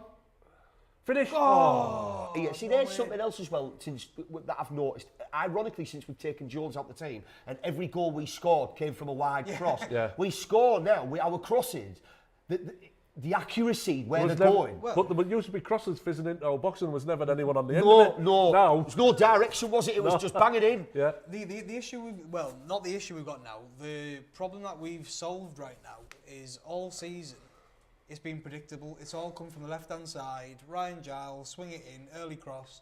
But bringing Jones back in the team, it balances it now. Yeah, it's a good point. You've got a bit of Jones on the right-hand side. Like, you don't know where the ball's going to come in from. So instead of the defence shifting, that's a good point. Having to stay balanced and ready. And here's the other thing as well, and we were talking before the game with Akpom. We've played well here, first 45 minutes. Whatever happens here. Oh, no. Good save, Stefan. Keep it out. Get rid. We've played well first 45 minutes against a team who do not get beat at home. Somebody will tell us, but I don't know the last time they got beat at home, and especially without scoring. Now I know there's another half to go, but this is without Akpom and out Acne. So we were talking before, if we'd have took Jones and Crooks out of our team, we had Nouts. And they weren't at the level of Acne and Akpom have been. And yet, here we are now, squad. And how confident is that for them players to go, well, I've left my two best, definitely my best forward player out. Yeah. We're winning 1-0 and we're not comfortable. Really? I think he's done well because when Hackney always does look a bit lost when Johnny Howson's not alongside him. So he might be doing Hackney a favour tonight. What am I just... You know what? That's a good point there, actually. Yeah, so I mean, we forget it's his first season, really. Yeah. You know... Go on. I'll have the free kick, Still though. going, though. Still going. Get it in the box. Yeah, you're right, Guesty. But again, isn't that good management? Yeah. I ain't going to put you in a position tonight what you're not used to. Yeah. So I'll remove you from it. Wait till we go a couple of goals up. I'll put you back in the middle. Yeah. And then, you know, play however you want to play. But, you know, you're right, because they're strong in the centre mid. No, Jack mentioned it before the game. They're a strong team in the centre of the park. Handball, Jack. I was going to say, well, that brings me on to an earlier Is it comment handball? from Ian James Barrett. No, it's here, isn't it? Yeah. Saying about VAR in the Championship. No, Yeah. It's one league that you don't want. What For me. about, how do we feel then about it then? Should it be in every game in a cup, for example? Yeah. That FA Cup To even it out? is a farce. Well, Yeah, I that's agree. When half-time, you- by the How way. can one... Good half. Good half. Well played, Boro. And I've also Where's- got a where's message our from... producer, our Well, editor? I've got a message from my sister's Oh, boyfriend. go on, here we All go. right. What's his- Saying, Boro deserve it. Most dangerous looking side we've played at home all season. Rob, Makes me Not want to seen cry. us get that. carved open like this. Rob. We are usually solid. Oh, that's so beautiful. what's he saying? So he said that Boro deserve it. That's beautiful. And we're the most dangerous looking side they've had at home all season. Is that dangerous because there's a lot of weapons in the changing room? Because we haven't smashed none of the neighbours' windows yet. Right, we're going to take a quick break. That's beautiful. And, I'm going to go and have a cry now a off bit the of back of that. Have a bit of refreshment. That's beautiful. And, Absolutely beautiful. We'll be back again soon. To quote a famous philosopher, Gary Barlow, we'll be back again. Don't. But it feels like a bit of a take back reunion. Yeah, they've took a lot from us though, haven't they? Yeah. Give us some back reunion is what we should go on next year. Oh, I was brilliant. still on looking at one. I was still on.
Yeah, I mean, Tony Pulis for me, I mean, I thought at the end of the day, what a great manager. Sorry, I hate Tony Pulis. I think Jack's got some text. I have got some text from my sister's boyfriend again. Live at the Luton game. He has said, we need something like that to go in and kick us off at half-time. Otherwise, it could have been quite easily 2 or 3-0 to the Boro. Can't moan too much. We've been on such a good run. Shame we've saved this performance for you lot. Well, yeah. And then he said, your fans are unreal, as always. Oh, thank Boro, you. Boro, like you say, Boro away fans. It's been very Awesome. kind. we were the best away fans in the Premiership. That's no word of a lie. That's what we got. We were. Especially when we have 20,000 going to Man U in an FA Cup game. Do you remember that? Last season when we won on penalty. It was just like, it's just a shame we can't. Well, we are starting to match it on the pitch, I guess. But like you say, we were probably today. It's a bad ground for us. He's made changes, and you know we've played some fantastic football for me in that first half. And It's you know what as well, Guesty, like you say, it's nice to know that we can play without your best player in the pitch. Yeah. Because last season, as we've talked about, you take Jones and Crooks out of that team, and we were nothing. But like you say, but now We've got ways of playing. Now it's if you can pass and move, you don't need just to play out wide. You don't need one man to do everything because everyone can pass and move. People can find themselves in strange parts of the pitch and go, you know what, I'm a centre back, but look where I am. I'm on the edge of their 18 yard. I'm confident being here. We're talking about players there, but there's a player we haven't mentioned tonight, Riley McGree. Oh God, yeah, absolutely. Since the World Cup, he's been outstanding, and he's another player who got a load of stick because he was a player that was never consistent. But he was a player like Tav, where as soon as he got the ball, he wanted to do something different with it. He wanted to move forward with it, and if it didn't work, it looks bad. It was always risky play, wasn't it? But that's what you need, players like that, and And you know, whether he was keeping a bit back before the World Cup because it was his chance to play in the World Cup. He didn't want to get injured, and how often is Australia going to get to a World Cup? Yeah. And since he came back from the World Cup up until getting injured, he's been absolutely outstanding. But we haven't missed him. Because I've just mentioned you know his what, name and there, that's a good point, and you're right, and I was like, God, yeah, which is a great point because you're right, when he came back after the World Cup, he looked like the player everybody said would be that player if you get him. But he'd had injury, maybe he didn't fancy it under Wilder, maybe he hadn't got the freedom that carried. But as you say there, we've all gone, oh God, yeah, Riley McGree. Yeah. Now we haven't been able to do that for a while, have we? No. You take players out of that team, we'll go back. I mean, Pulis, all crack aside. You take Traore out of that team, we'd know about it. You go through teams that we've had. We're talking about Jones and Crooks last year. You'd notice it, as you said there. No Akpom, no McGree. I won't include Hackney in it at the moment because even though he's been brilliant, the players that have come. Man who brought him to our first team was Leo. Yeah. So what gets me is, but I think what's Leo seen in him, which Wilder and Warnock haven't? I think Leo fluked it, I'll be honest. I think he saw a good player there, but I don't think Leo... I feel like he's rolled the dice a little bit. Yeah, I do. He's gone, you know what, I'm going to try... He couldn't lose, Leo. Yeah. Even if he'd have lost all his games, he couldn't lose. No. You know, his Boro fans love him. He's always going to be in your heart. He's always going to be a part of us. But at the same time, I would rather the dinner ladies were running the club than Leo. No offence, Leo. Well, you were where you were for a reason. You know, he was brought back on sentiment for me. Of course he was. I agree with that. But like you say, but it works. It works when you've got other players. If you can bring the Jester back and just have him playing the Jester role, but yet you've got everybody else in a role where if something goes wrong, you've got that structure. In first team oh no, decisions. That was wrong. He was involved in it. Yeah. No, he came as a goalkeeping coach. Next thing he's our defensive coach, or our striking coach. Yeah, then he's buying players. Yeah, and then he's doing the press conferences. He's a cheerleader for the Craft and Arch group that sit behind me in the South Stand, the Red Faction. You know what I mean? So. Well, we've got another comment here from Ian James Barron. Obviously, we've just been looking at the. Well, I'm looking at we couldn't look at the Carlton Morris. Where he is. He hasn't touched nowhere in the box. But we're like looking at the league table as it stands at the minute. Doesn't he? Hasn't Ian James watch football that very much? Asking if it's 3 teams that go. Well, he just asked here is how many teams go up automatically. Boro are currently 3rd, so it's the top 2. What fan is he? Is he a Boro fan? Darlow fan. He is Darlow fan. Right. Yeah, so, it's top 2. Top well, 2. He's right. It is 3. But what's the possibilities, right, of us winning our last 2 games? Hopefully, we win tonight. And Sheffield losing all theirs. Well, who've they got? What's their? Who've they got? Does anybody know? But what they're running is? This league. Oh, totally. Possible. Just as you think you've nailed it. I'm not clutching at straws, by the way. No, you're right, because it can turn on a night. Happen. Yeah. And actually, now would be the perfect time for them to lose a bit of form after getting done in the FA Cup. Yeah. Wasn't humiliating by any stretch considering who they were playing. But The only thing is they've got them 2 kids from Man City who are absolutely outstanding. McAtee is absolutely... McAtee, I would argue, is the best player in this league this season. Sheffield's last game. Sanderberg as well as... So they've got West Brom at home. Which, Then you they've know got what? Preston at home. Preston, for me, They're not they're Yeah. 6 points. Then they've got Huddersfield away and Birmingham away. There's a tricky game. Well done, Sheffield, you're going up. So Absolutely. You're only going to get beat against Warnock. We're not going to lose against... Oh, well, never mind. Put that one to bed. Congratulations, Sheffield I can't see United. him getting beat against Huddersfield. Yeah. Who was I like- who was the other challenge, like you said? Birmingham. Yeah. I like Foxy's. Birmingham do now, Yeah. never ever do they? Yeah, tell you what, Foxy. That Man City player, McAtee. the one we got in from America on loan, Harrison. Harrison. The player that everybody said, what's he doing? And we were all like, sign him. You called how good he is. Yeah, only because I'm not going to... I've watched a lot of YouTube on him, I'll be honest. So for anyone who couldn't hear that, that was Jack Harrison that we're talking about. Just as the Boro go underway for the second half. I mean, where would we be now with a player like that in your team? Would he have stayed? I don't know. Would he have improved as much as he had? But there is another Tony Pewter. Thank you, Tony. James Manel must have my glasses on. Looks like Bowler's taken over that Pom's number 10 role. Yeah, again, Tony Pulis bringing a brilliant player. Don't know what to do with him. What? He's got skill and he can attack. Yeah. Not for me. Not for me. No, not for me. He can go past players now. Not for me. I've got one in, what's he called, Adama? He does that for me. I don't need another one in the team. And I can't afford it. Adama! Adama! Get back! But he was I'll tell you what was a great signing, though. Who was the guy who had the long throw? That was for Ryan me. Shotton. I mean, that was for me. Ryan Shotton. What a player. What a throw-in. Well, I What a like, haircut. so when Shotton was at Stoke, I saw him in he took- Argos, well, actually, Shotton, on his own. Yeah, so What was he looking for? I don't know, but he couldn't find the pen. No. You know, which was worrying. It was worrying. He had a big game for Boro and he was struggling to find the pen. I think he'd asked twice. There it is. Yeah.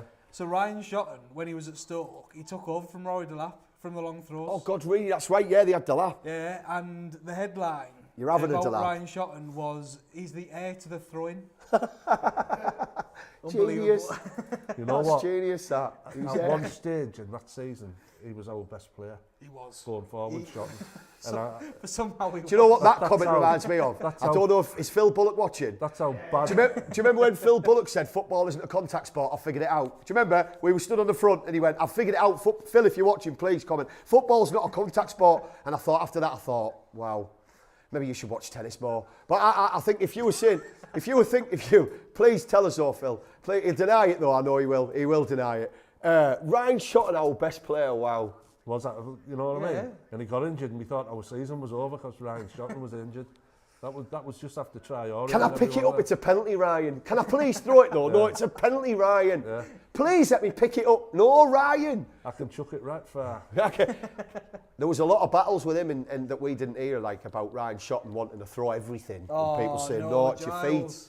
Use your feet, Ryan. Do you know Ryan Shotton was the only basketball player in the NBA who played with his feet? Larry Bird and Ryan Shotton. God. I think they've come out and been a bit, they've been a bit more threatening. They do look a bit more Just direct, looking don't there they? at Ryan Giles, letting it go for some reason. Obviously, Lenihan straight out for a corner. You know, Like I say, when we think about it, really, we've got some good players. I mean, Fry's been good under Carrick. I mean, I've always thought Fry's a good player, though. But I know he's been injured. Get rid of that. But would he get in this Get team rid of now? that. Yeah, Fry's got to start. So is Fry's fit. Fry's Oh, is this counter attack? Yeah, go on. Look at this kid here. He's so good. Oh, He's so good. surrounded by 4 Luton players. What can he do? If there's anyone we want to keep hold of next year, apart from the obvious, like no matter what I'm saying about Howard, Salak, Pom and this, that and the other, is if we're not going to, Oh, go on. we need to keep hold of Archer. It's I know if- you're if smiling there, Rob. It's if Villa will let him. No, and that's the thing, innit? But you know, you look at that team though, right? Don't forget we've got Giles. Well, they've tried to sign Giles since Christmas from what I've been reading. Yeah, Yeah. but they want to. They want silly money, don't If they? Wolves stay up, we can have him. But what That's type the of money issue, do they innit? want? 10 to 15, is he worth that? You see, I think his reputation Not while he if was we, at not Blackburn. if we stay down. Yeah, his reputation from when he was at Blackburn, and then obviously he's done so well for us. Because he wasn't very good at Blackburn. He didn't have the best of seasons, did he, at Blackburn? Oh, wait, he was again up there Was at the he? assist table. Was he? Yeah. So it's one of those things where Wolves will be rubbing their hands a little bit and going, might be able to push 15 here. Yeah, but then it's a funny thing, isn't it? Because then to go back into that setup, Is he going to get the arm? Is he going to get whatever he's getting at these clubs? Oh, no! It's a good header. That was a good header. We cannot defend corners. Bloody hell. How deep was that? Do you know what though? Right? I would say most clubs struggle with corners. Like you say, what? You know my That's worry why now? I said at half time to Good end of that, you did 2-2. to the Luton fan. I texted him and said, I can remember half time last season at Kenilworth. Yeah. Nice and confident, Yeah. thought we're doing well, 1-0 up. This is a nasty habit we're getting into, like conceding early goals after the break, you know what I mean? And I mean, who's that on was him a there? gimme, that. Well, Charles. it's something against Norwich I thought we'd managed to get rid of, because Well, instead of look where he's conceding... come from. Here's the thing here, we're not going to be able to slow this down here. I wish I could go now and show you what I mean It'll here. slow you down. Because what you've got here now Look at is that. you've got this isn't man marking this. This is kind of man marking with a little sprinkle of Markle zoning. And what you've got is a man being marked, running across a bunch of other men, and that man going, the defender going, well, I can't follow him because he's there. But this guy ain't going to follow him either because he's already got his man in his zone. Yeah. And I'm a big believer off a corner, you mark man to man, and you stick with your man, and you don't let him move. And we see it a lot now in the modern game, don't we? Where players will watch they won't watch the ball or watch the watch man. the player, yeah. And they'll get away with it because of how much mess up there is in the box. And I'm grabbing Guesty, but at the same time, you're coming across to me, Jack, and there's another player here, and it's like, well, actually, I can't follow your run and keep hold of you because you've gone up somewhere else. Yeah. Yeah. If players just stuck with the man, touch tight, you defend corners a lot better. Now, obviously, I know there's a bit more to it than that, but I'm trying to think of a team here. Liverpool, when they won the league, no one could score corners against them. No one could score set piece against them. Yeah. And they started where they would play man-to-man marking on a corner, man-to-man marking on a free kick. The only players that wouldn't be man-to-man marking on a corner would be your random striker who would come and stand in your 18-yard box who would get away. But everyone who was in a defensive role, it was man-to-man all the time. And I just think that was easy, really, to stop that happening. He's just ran across. Good ball, good delivery. What do you think, right? And I don't want to jinx it here, but what do you think of a repeat of last season? I mean, that's kind of jinxed it a little bit, but what I'll say to that is, obviously, that could happen. And the way I think this now is a really good test for us. Without our best player on the pitch, as you know, whatever you want to say, but definitely as a forward, as an outlet, and also somebody in Akpom that can break play up and carry it and bring other people forward. So he's a catalyst. It's another one of them where we've been comfortable all the first half. Absolutely. Now, can we take a bit of pressure? Go on, Jones. No, and we've let the team come back into it. But that's the No, championship for you, innit? You've got to take him on. Go on, He then. hasn't all. Go He on, hasn't then. all. Get it in. hasn't all. Now that is using it better. 100%. That is using it better. And what you've got with Carrick this season as well, as I need to stop standing up, is I don't think we put as many crosses into the box as we've done under other managers, but our accuracy were better. Yeah. When we put a ball in to put it somewhere, we don't just put it in for like a Warnock's sake. Yeah. And obviously when we were talking before about Huddersfield, he was all about percentage play, wasn't he? Yeah, just get it in. Get it in, and someone will score at some point. But teams become wise to that. I mean, look, we talked about Does the Burnley. draw confirm their promotion? Yeah, it does, doesn't it? What, does, Sheffield yeah, United? Yeah. Yeah. Does it? Yeah. Yeah. Well, how many games have we got? 4 left, is it? We've got Or is two. it 3? We've got 2 after What, tonight. And what they've we've got? 4. Coventry and Blackburn? Coventry and Rotherham. Right, so Coventry at home, isn't it? Last game, Rotherham away. So I think these they've got Hull, and I think they've got Rotherham or Coventry or one of them. I mean, I'm not bothered like you said at the start of it, Jack. If we finish 6th, if we finish 4th, I'm not bothered. There's no one we should be. I like to get the second leg at the Riverside. This like the second leg at the Riverside. But if it isn't, it isn't. Yeah. If we're only playing Sunderland as well, genuinely. No, but I mean it without Foxy, man. without being skitty, it's not far to travel, is it? So it'd be like a home game too. Yeah. You know, that's what I'm saying with that. Like home game with 50,000 Mackhams. Now, I'm watching this So here. quieting them down. I'm looking at Matt Crooks and I'm thinking, Bring him if off. If it stays 1-1, at what point would you bring Akpom on? I mean, I wouldn't like to just go to that. I'd like to see now how far. I'd like to see us. these do something now. Yeah. Now they're being picked. Because I don't think we want to ever be in a position where we have to rely on someone. I think we've had that so much, as we were talking about Jones and Crooks, and we've had it right back to maybe Carranca where we've relied on people, on a player or 2 players. I haven't seen that so much, even though Akpom's been the main man. he's given everybody else a lease of life as well. This is where we aren't comfortable under Carrick, where we're letting teams... What, when teams start running at us? When teams start dominating the ball. Should you see a little bit of Huddersfield, do you then? Second half. As soon as we let teams dominate the ball... We're panicky. Yeah. You know... So then for me, this is why I wouldn't change this, because we need to be able to roll with this.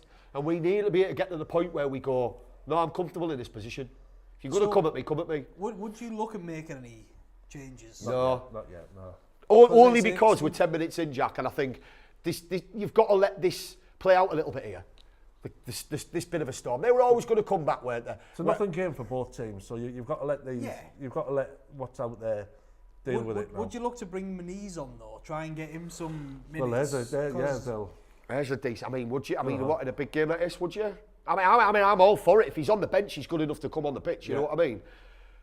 It comes down to what confidence Carrick's pumped him full of, doesn't it? Jones All that going grass, forward. all that grass, keep running into it. Now give him someone here. Don't just aim. Give him Crooks some. overlap. I go Crooks again here though. Now, let's say, shoot. Try to pull with that. Go on, Jazzy. Proper end to end, isn't it? Oh, the other option is, do we bring on one of the youngsters? Show them how it's done. We have got a few youngsters on the bench. Yeah, Oh, I mean, go that's on. great. That's great. on, get That's in. a goal. Oh! Crooks! The size of your feet as well, mate. Little Yeah. part of his foot, it's it there. He's got a foot the length of the A19, like. Let's see, instep there. Oh, where's he put that? That's bad, isn't it? Now I see why you're doing up front, Guesty. I think he just knocked out Bob Mortimer in the stand. He's knocked someone out. He's missed the big girl there in green. Yeah. Whoever. Oh, they're making a change then. So they haven't messed about, have they? No. Who's this then? I mean, they're 10 minutes in. Is that an injury Jordan though? I mean, Clark. I don't know much about either of them, I'll be honest. Jack, do you? Not really. I think Is that like an injury or does that look tactical? I've got a clue. Ireland. Maybe you're Luton, maybe your sister's boyfriend will tell us. I was trying to text. We've had a nice message from Mohammed Ibra saying, Tony Guest, you legend. TG. Nice to see you again. Just stop calling for him though. Yeah.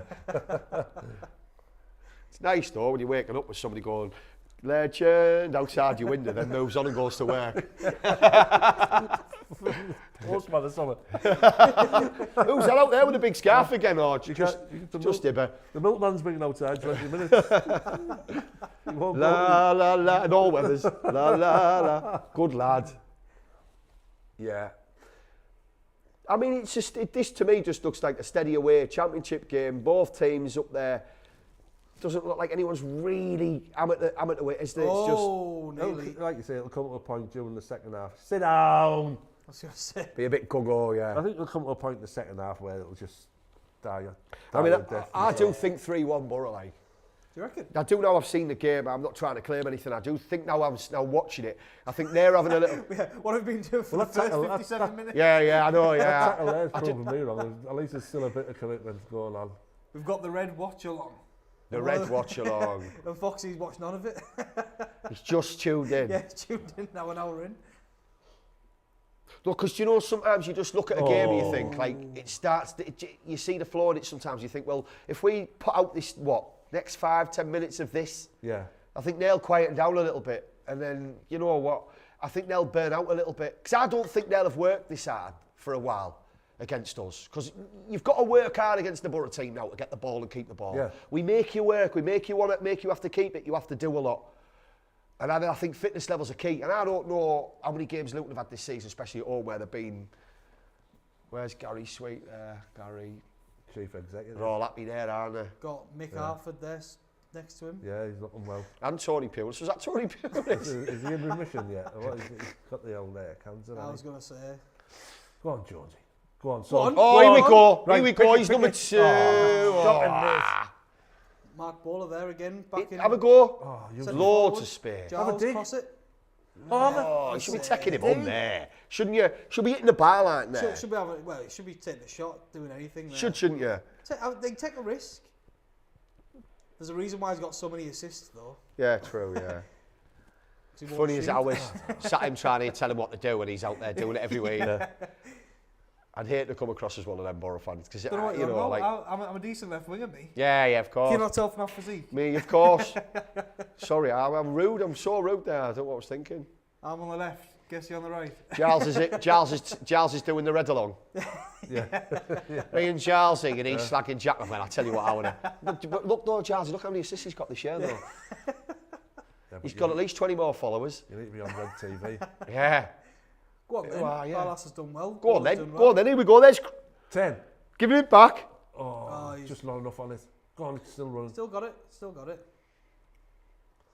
You see, that's what I like about Archer. Up top, though, like he's not afraid to fight for it as well. Yeah. He's I a think battle that- warner. He's not just. And I think with Akpom doing the same thing, I think he's been underappreciated with that sort of stuff. But you know what though? I mean, people talk about it, defending from the front, and it's quite a cliche in football, I think, because you don't always get just because a forward will run at a defender doesn't mean he's necessarily defending. Oh, Ian Rush was a master at it. Well, there you know, but that's going back a long time. But he was. He was a master You know, at it. Alan Shearer was another one who was great at defending from up front. He used to love harassing somebody. Andy Cole was another one. There's Dwight York. There's a lot of players. But for me, I think you can defend. If you know how to defend, you close the space down. You don't necessarily close the man down. And that's why teams like Brighton are so successful now.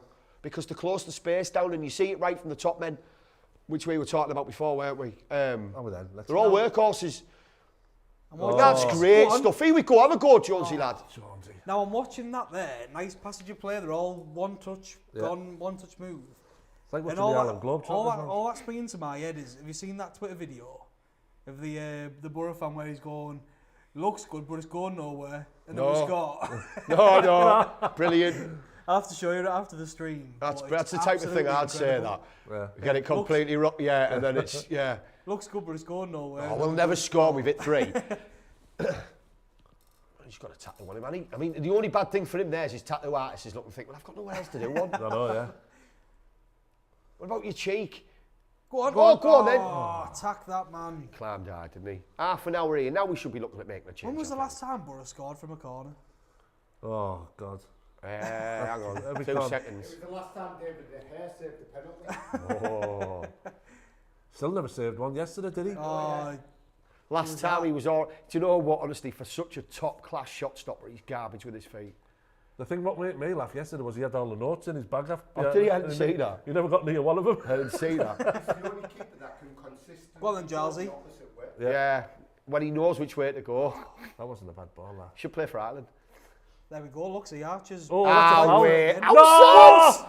How's that? You need your other arm up. Proper championship referee in there. The worst part is at half time I was tempted to say that the referee's been doing all Yeah. He's come out in a wheelchair there and he's still giving it the other way. It's like, well, hang on a minute. What? Look at that. How's that happening? How's he give that to Luton? Climbing high,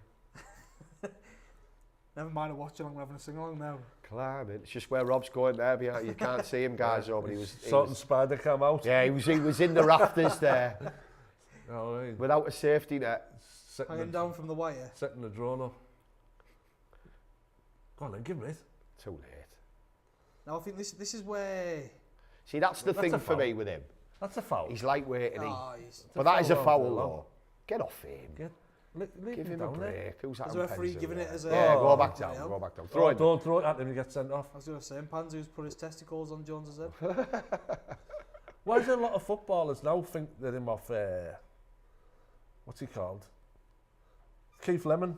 Why do you see footballers now every week have all got a bandage on the wrist? Yeah. You know what I mean? Yeah. Burnt himself on the kettle again. Yeah?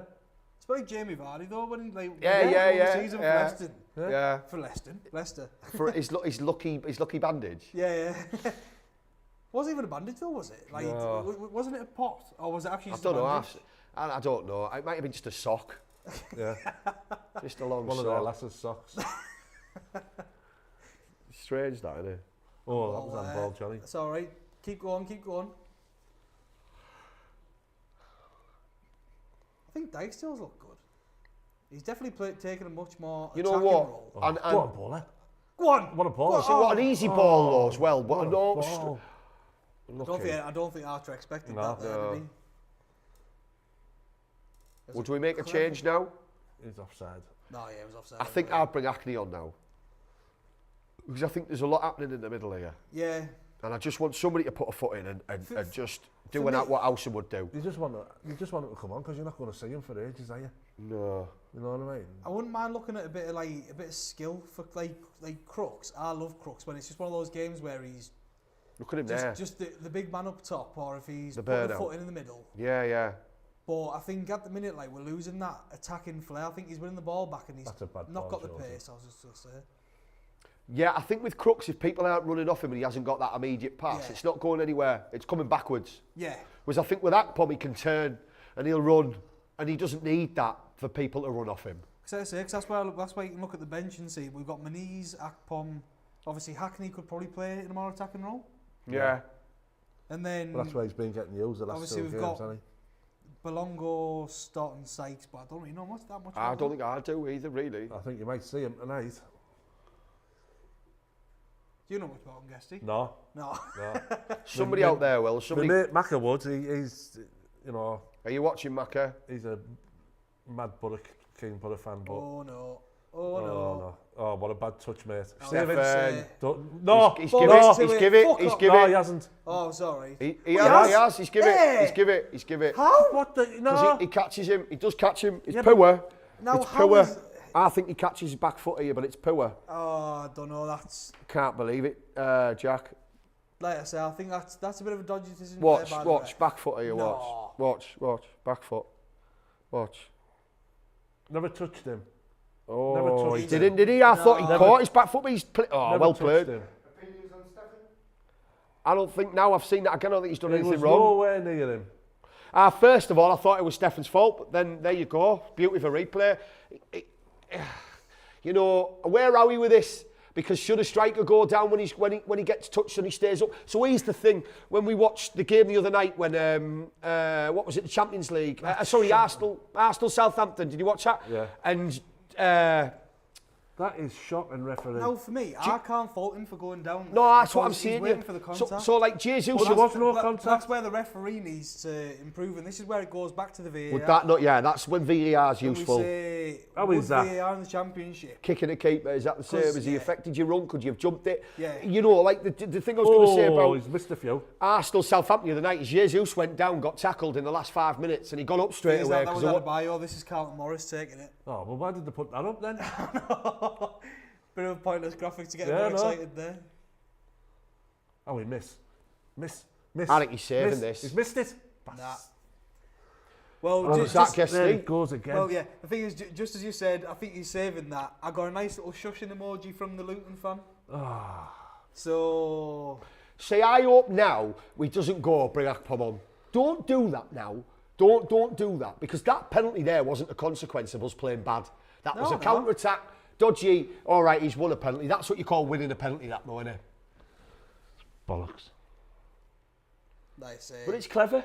Because Can't- you filled in the can't ref, take and it. he's still there as well. Yeah. I mean, he filled me. I would have given that all day long, but he's blatantly filled the ref who stood there, He which give is the power. referee a, you know, he's give the He- referee he's the got chance the to make replay a of the decision, penalty. like. But Oh, hang on, I don't know. Does his knee catch him? Oh, nah, it's no man near him. I'd like to see that again, though, from another angle there. He's swimming. Yeah. It took him. It took 4 steps before he fell over. Before he dived in. Howson was on the counter attack before he went down.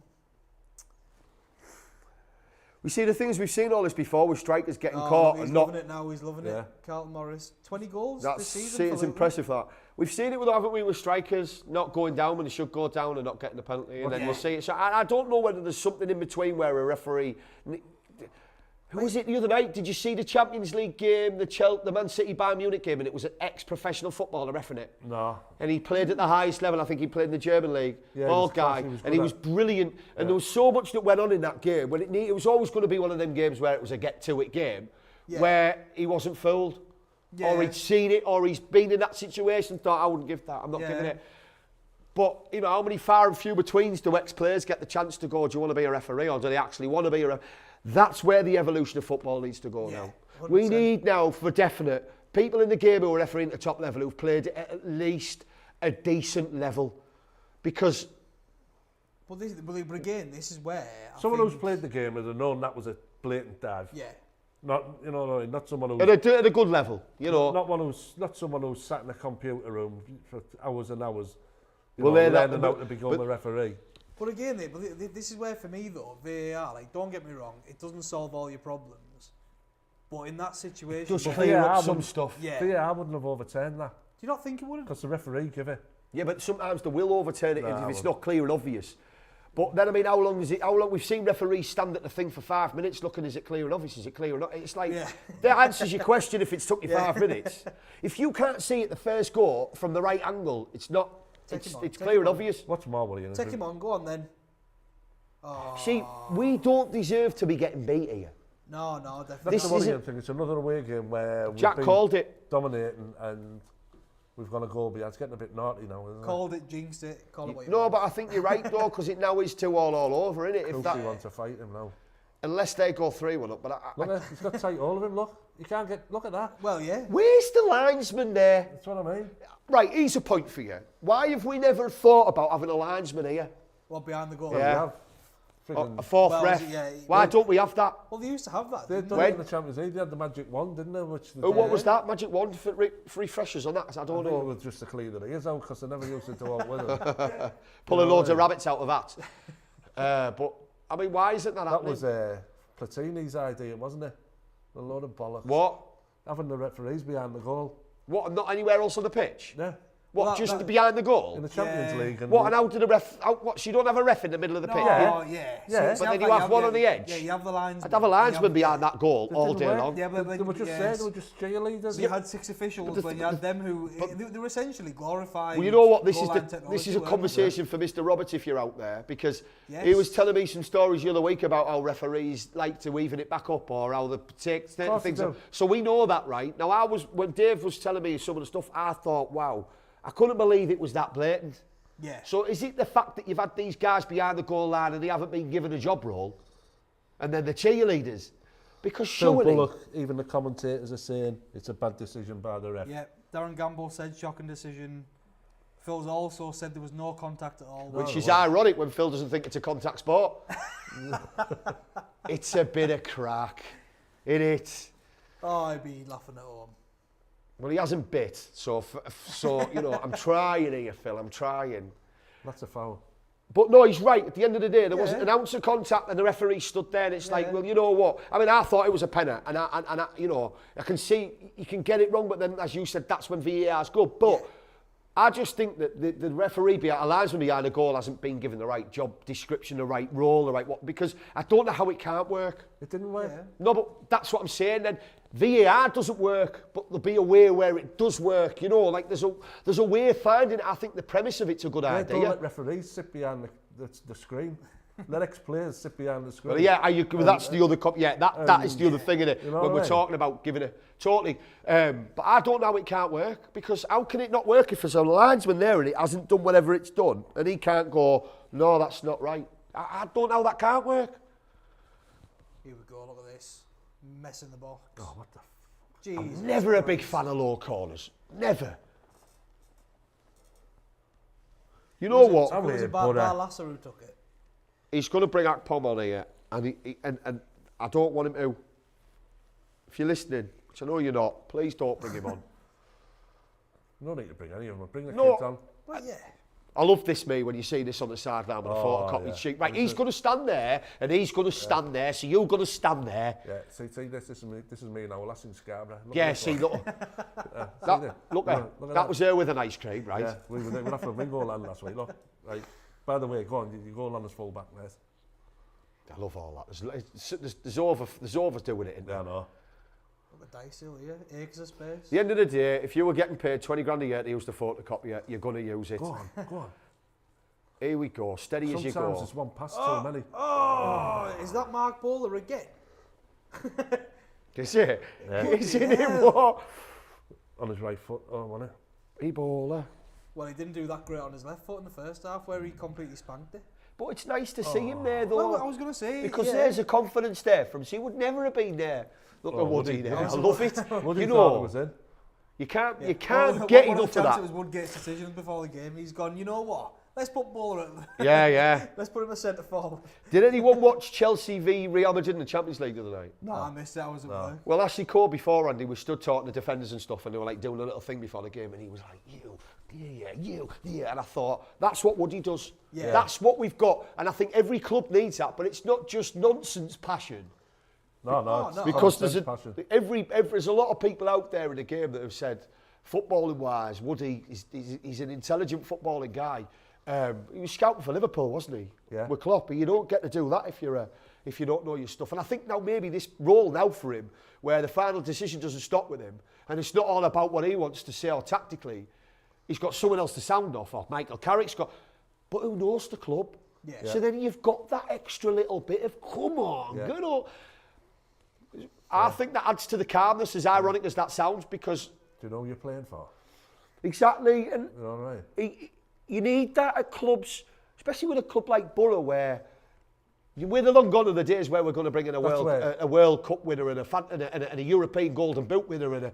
That's where Roy Keane, his passion lets himself down. Yeah. That should be channeled into positivity. That's when he's knocking somebody out. Yeah. You know what I mean? And he just hasn't got the nous out to channel it in the right direction, because he must be great to have in the changing room. Oh, absolutely. You know, till someone answers him back and Totally. wants to kill him. Yeah. If you do this wrong, Roy's after you. I won't do it wrong, I promise. Well, I don't know about you guys, but I'm thinking next time we do a watch along, we need the sofa back. Aye, it's comfy. I can't feel Rob. my right arse cheek here. Oh. There was a lot mentioned about Piles No contact. before the No game. contact whatsoever. Once Ryan he knew he Powell's wasn't the getting the left ball. Ryan Piles. Yeah, good penner. We Good was watching a penner. replay there of the penalty, and that's... Could it have gone either way? Was it nailed on? It was nailed on, wasn't it? That No. when we see it from. Well, at the end of the day, he give him a decision to make, and he give him it. Yeah, fair point. At the end He of has. Howson was round behind him covering, so there was no need for him to come out. But I mean, who'd have thought this? What sort of world we're living in when you've got Bowler centre forward and Howson centre back? I mean, it's almost like somebody's left the door to Narnia open, and we're just. This is brilliant. Because I love that. Go on then, Jonesy. Have a go yourself. dive. Don't cross it. The big man's on the back stick. The issue is crossing it here, unless we've got crooks in there. Oh, Jonesy. How are we, lad? Well, unless we've got crooks in the box at the minute, we're putting the ball in there, just swatting it away. Go on. Yeah, it's all right having numbers in there, but it's what you do with the number, give him a innit? chance, Again, Bowler. like I say, just... put Would the you ball make there. a change now? Yeah, bring Oh, the kids yeah. on. Let's have a look at Would the you? kids, I know yeah. you said that, didn't you, really? Want it'd be nice to see him. Would you, Jack? Pointless bringing Acne or... Yeah. No, you're right, because what we're going to learn there, if we do, he'll bail us out of jail, then what? But you need to see character from a team, so I think I agree, I'd bring on a couple more. So you know what, if we get beat... Oh, Stefan. If we get beat 3, But so for me, what? I think... If Not you bring, that I want that, but... Oh, God, That's referee, I soft didn't foul. think you were going to give us I it. was gonna say. I think if you bring Akpom on though, like, He's a Premier and it League referee, works, isn't you can look at this for the playoffs and say, you know what, it's brought the fluidity back in the team. It's sort of like it's all balanced out again in attack. It'd be nice to give him a couple of minutes after his bit of applause after the team of the year, championship player, team of the year. Yeah. I don't know. It's one of them for me. This, if it stays like this, it could have easily been a Just draw. come on him. I was saying Luke Berry. Yeah, I remember there, Chuck, good singer. Chuck Berry. Grandad in it. Yeah, that's a bad one in it. Wasn't it? Isn't he? Didn't he live in Liverpool as well? Him. Oh, Berry across the Mersey. yeah. Oh, boo, boo. Sorry. Please write in. Send your comments too. P.O. Box Dave Berry. No, because I'm just going to say, like, I look a bit berryish tonight. yeah, I told you you to bring him on. Yeah, do you know what? Good shout, because that's the right change, that, for me. Bringing someone on who you're not too who's not had We're the on the end of this. best of seasons to get you an equaliser, yeah? I was going to imagine if he... Well, you called it, Jack. 2-2. If it goes 2-2 now, are we looking at a winner, do you think? Or is it going to phase out? Any calls? Anyone going to make a call? Not a clue, to be honest. I don't. It's I've totally got this wrong. I think it was just, like you say, both teams badly want to win for me now. Go on. Go on. I mean, I no said way. 3-1, so I mean, I'm it's so hard for me to predict the Boro score, even when I try to remove myself from being a Boro fan and just want the best. I always think, how am I overthinking it now? Never bet on them. I'm looking at my knees there, right? How many minutes has he had under Carrick? Like, if you, like, obviously, I don't know the answer. It's more of a... It's not many, is many. it? 20? Because like, I'm just thinking there, it seems like a bold... Like, It's or just- it his definitely name's- seems like a His let's name's try... just started appearing in the match day squad again, Yeah. hasn't it? He is one for you then. Do you not think that is a great little masterstroke from Carrick to go? Potentially, yeah. We're getting beat 2-1 at a rival. I'm going to put you on and I've got confidence in you, even though you've done now, to go on and score me a goal. I hope Yeah. so. How much does that turn him around if that happens? Oh, yeah. And also, like, say Archer after getting a first half goal, nice to give him a bit of a Yeah. break as well. I think that's good management, me, and I think, yet again, it's one of these that is the bigger picture. You get beat tonight, so what? We're Did you still in see, the playoffs. I'd still say the football that we're playing tonight, I don't think... with a weakened team, I'd argue. Get in. I Go on, It's go on. we've looked a better team. I would totally agree with that. And obviously, your brother and your sister's boyfriend has said it's the best team we've seen here all season. Yeah. And they've had some good games and some strong teams, obviously. Oh, and that's yeah. including Burnley, surely. Oh, yeah, 100, yeah. You know, for me, Teller's been the player of the season in this league. I know people he's will been have very their own little versions of whoever and ever. Like you mentioned earlier, the Man City lads at Sheffield United. Akpom for us, obviously, and, you know, a few other players. on, Go on, then! Get in. But for me... Mark Bowler again, by the way. He's loving it, isn't he? He's enjoying it. I'd like to see his stingy map after the game. Yeah, I know. Look at him unmarked. What's he doing here? Can't fault it, don't love it. I was going to say, yeah, we bought him from Blackpool as a left back. And now he's like, what? And now he's the furthest away he could possibly be from me. I love it. That again shows you what Carrick's done. And it's always, for me, the little things that show up like that. No way would anyone else have had bowler playing that But like again, that. Akpom, Look at that, like, look at that. That's shocking. Akpom, as you say, is well, you the... look at Akpom where he's a typical slay striker, and he's gone, you know what, let's drag him back. Let's Yeah, put yeah. him in midfield. Well, do you Chance. know the first person to do that with him was Wenger? And Wenger played Akpom when he got his few games for Arsenal. But do you Was remember that not a 21? corner? No. Oh, I thought that was a corner there. Wenger thought Akpom would be, again, this is a bold comment, but Akpom was labelled the new Henry by Wenger. Yeah. Now that's what he saw in him. Now I'm not saying he is, but he's the Championship Henry, isn't he? Because he's fantastic. He'll score a goal from anywhere. Yeah. Now, is that a purist moment with Traore? No, it's more than that, because Carrick's done it to everybody. Yeah. And he's been bold, hasn't he, in his decision making. It's not like this is a honeymoon period, like a Solskjaer where he's come in and... Pulis never trusted Traore. No.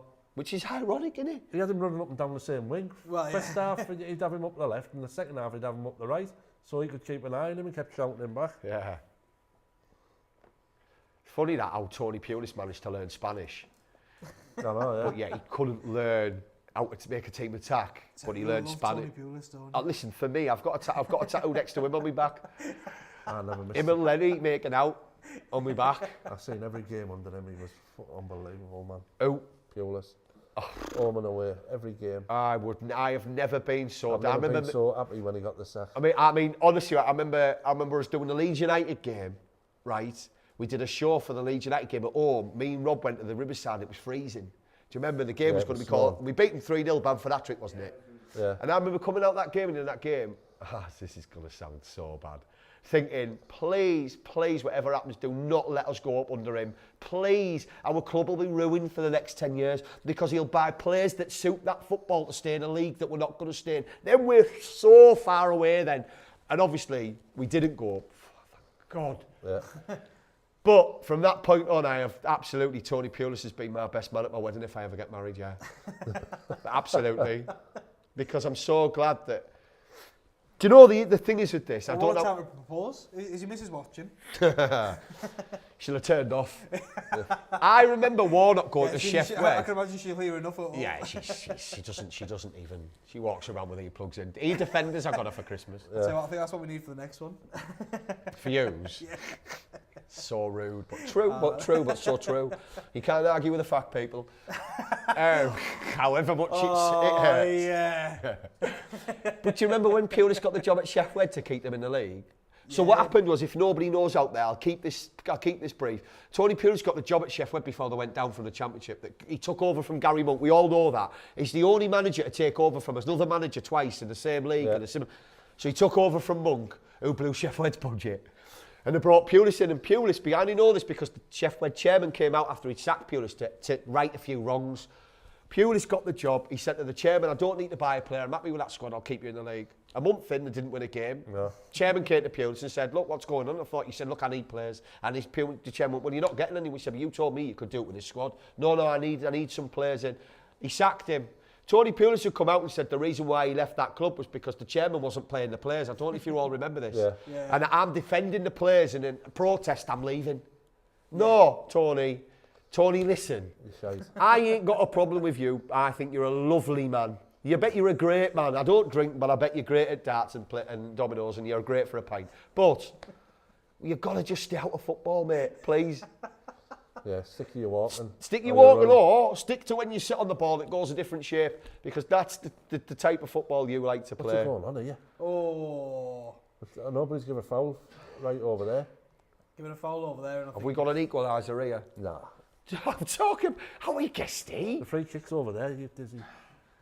Anything can happen at any point. I'm going to stick. I definitely think Jackson. I'm pissed off here because once we've led comfortably at half time and we're getting beat again. And we're getting beat again. Worrying. That's back to the old days, that isn't it? Too much of a habit. Like you know why that is, don't you? Because we train a lot where there's that monastery. So there's always going to be that kicking about. Is going to be a bit of a habit in there. Boo! Don't do comedy. Don't do comedy. Do that. Do that. Oh wait, Boro. Here he is. There's definitely another chance in it, lads, isn't there? In all seriousness. Yeah, I think there's another, like, if we push on... They're happy to contain us, by the looks of it. Oh, yeah. Counter-attack. Go on, Jonesy. Go on, Jonesy, lads. You've got the beating of him. Oh, referee! Yeah. See, that for me isn't a free kick at all. No. Because he's run the opposite way and he's gone, but I'd still have it. It is. Yeah, I know we've all just called for it. but yeah. But actually... Yeah. It's a blatant dive. Blatant penalty for me. Because I never understood them ones where I push the ball past you and you're a yard away and I run into you and the ref gives it and I think, well, what could I have done there? Well, but that was like kind of... I know, I thought he'd missed that there. That's how the old Boro things, the old Boro... bloody hell. Boro ways are coming back. Go on, Crooksy. Loose passes. Just... This is where I don't want to see this go forward a bit and pass it back. But this is where like it looks like we sort of, I think we're settling for. Do you know what? For 2-1 here. These are learning curves for me though. Oh, nice. Because this is a position we haven't found ourselves in much against the team around us, and I think this is a good little learning curve. Whatever comes out of this, the training ground will right in this. Yeah. Oh yeah. 100%. Because I think like you were talking before, Guesty, with Carrick, and I mean I didn't want him. You said you did, and obviously it's a great shout, and he's a man for detail, isn't he? Yeah. So Phil Bullock has commented saying, I don't want to lose, would rather a draw, bring someone on. Don't want to lose. Who would you bring on, Phil, if you're still watching? Out of curiosity. We're going to score here. Muniz, hat-trick. Right, get it in. Early. You know what though, honestly, what a ball. I hear what Phil's saying here, and I don't want to get beat, obviously, but I genuinely don't think this game is a game where we get back on the bus and it's affected our confidence. No. I don't think we've been beaten. There's good, you know and I know that in football the scoreline doesn't always tell the game. I know, but we've been beaten, but, well, we might not have, but if we do, I don't think that's a game where you get downhearted about and think, oh, we got beaten. I think you go again, you get your act together, and you know... I wasn't bothered at the start, I'm frigging gutted now. If you get them in the playoff, you start Akpom. Yeah. You know you play your best team, but I think there hasn't been wrong with playing a squad tonight here. I genuinely don't. Well, particularly with the congested fixture list that we've had. Yeah, players are tired. Yeah, it's nice. Getting fresh. I agree with you, not playing, you know, if Luton haven't played their first 11 and we've left our... We've only left two main players out though, haven't we? Two of our stars on the bench. Yeah, I totally understand what you're saying. We've still got an ace card up our sleeve, but... Should we not be able to compete with this team, with the team we've got out there though, which we are doing? Here we go. Here we go. Oh, that's a great tackle though. See, for me, this hasn't been a game we haven't had chances in. If we were sat here now, we couldn't create a chance. I'd say, unfortunately, bring Akpom on. But we're creating bags of chances where we're having a laugh saying, what's Bowler doing? Yeah, but like I say, but if we had Akpom on, do you think... We might have scored them, yeah. But like you've said there, is that an ace card? I think maybe, you know what? Has anyone ever played sensible soccer? No. Used to be a game called Sensible Soccer. Then you'd have 3 stars on most teams, and one team would have 4 if you found them. Yeah. Benfica. And you think, well, you'd always win with Benfica. And I think Akpom's that star. You put him on, we're going to win. It's too easy. What's the point? Where did Benfica come from? They were the 4th star on Sensible Soccer. They were the team. That was the team. So for me, I think Akpom's your 4th star. I don't. It's too easy. Leave him off. I think this will be like a segment that we should do. 4th star. Foxy's tangents. Benfica. Yeah, you know what? There is logic to it, but hold on. Put your seatbelt on. Like we're watching Middlesbrough versus Luton and he's talking about Benfica. Just, I think it's too easy with Akpom. He'd score 3 here, wouldn't he? If you put Akpom on here now, we're winning 6-2. It's that easy. I think he'd have took some of the chances there. Yeah, he would have done. I mean, all crack aside, you're right. No, I think Phil's made a good point there. And he said Crooks has been really frustrating tonight, fluffed all the chances he's had, and he's had plenty of them. Yeah, I think he has. And that's why there's no reason to panic, because we've created. He's not. That's a good tackle. But that's where I think The Akpom composure is the difference. It's just a complete different thing, I think. You didn't need to play 90 minutes of this to know that. Do you reckon he's related to John Berry there? Do you reckon they're somewhere down the lineage? Very Terry.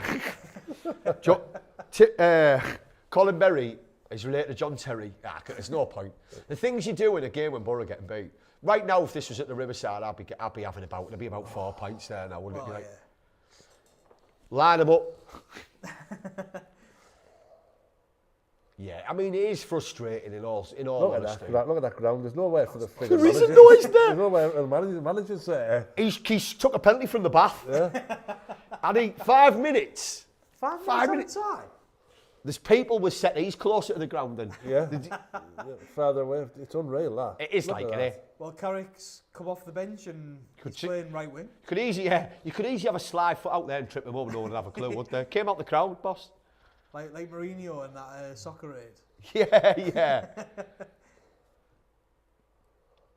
Oh, wait, 5 minutes. It'd be nice to Come get a on. draw. Yeah, totally. I don't want to get beat, but I just don't think, as a rule, it's going to upset us. Oh, no. It's not going to affect our season. It's just he's learned something from this game now. Yeah. That no one else can score. Yeah. That no one else is composed. Can be trusted. Yeah. I love it when you put that out there. So I say to my 4-year-old all the time, you can just not be trusted in here on your own, can you, Scarlett? But I trust, if you're watching... So what you say with Matt Crooks, Moniz and Jones, you cannot be trusted. Can't be trusted. Jonesy, man. No, it's fair.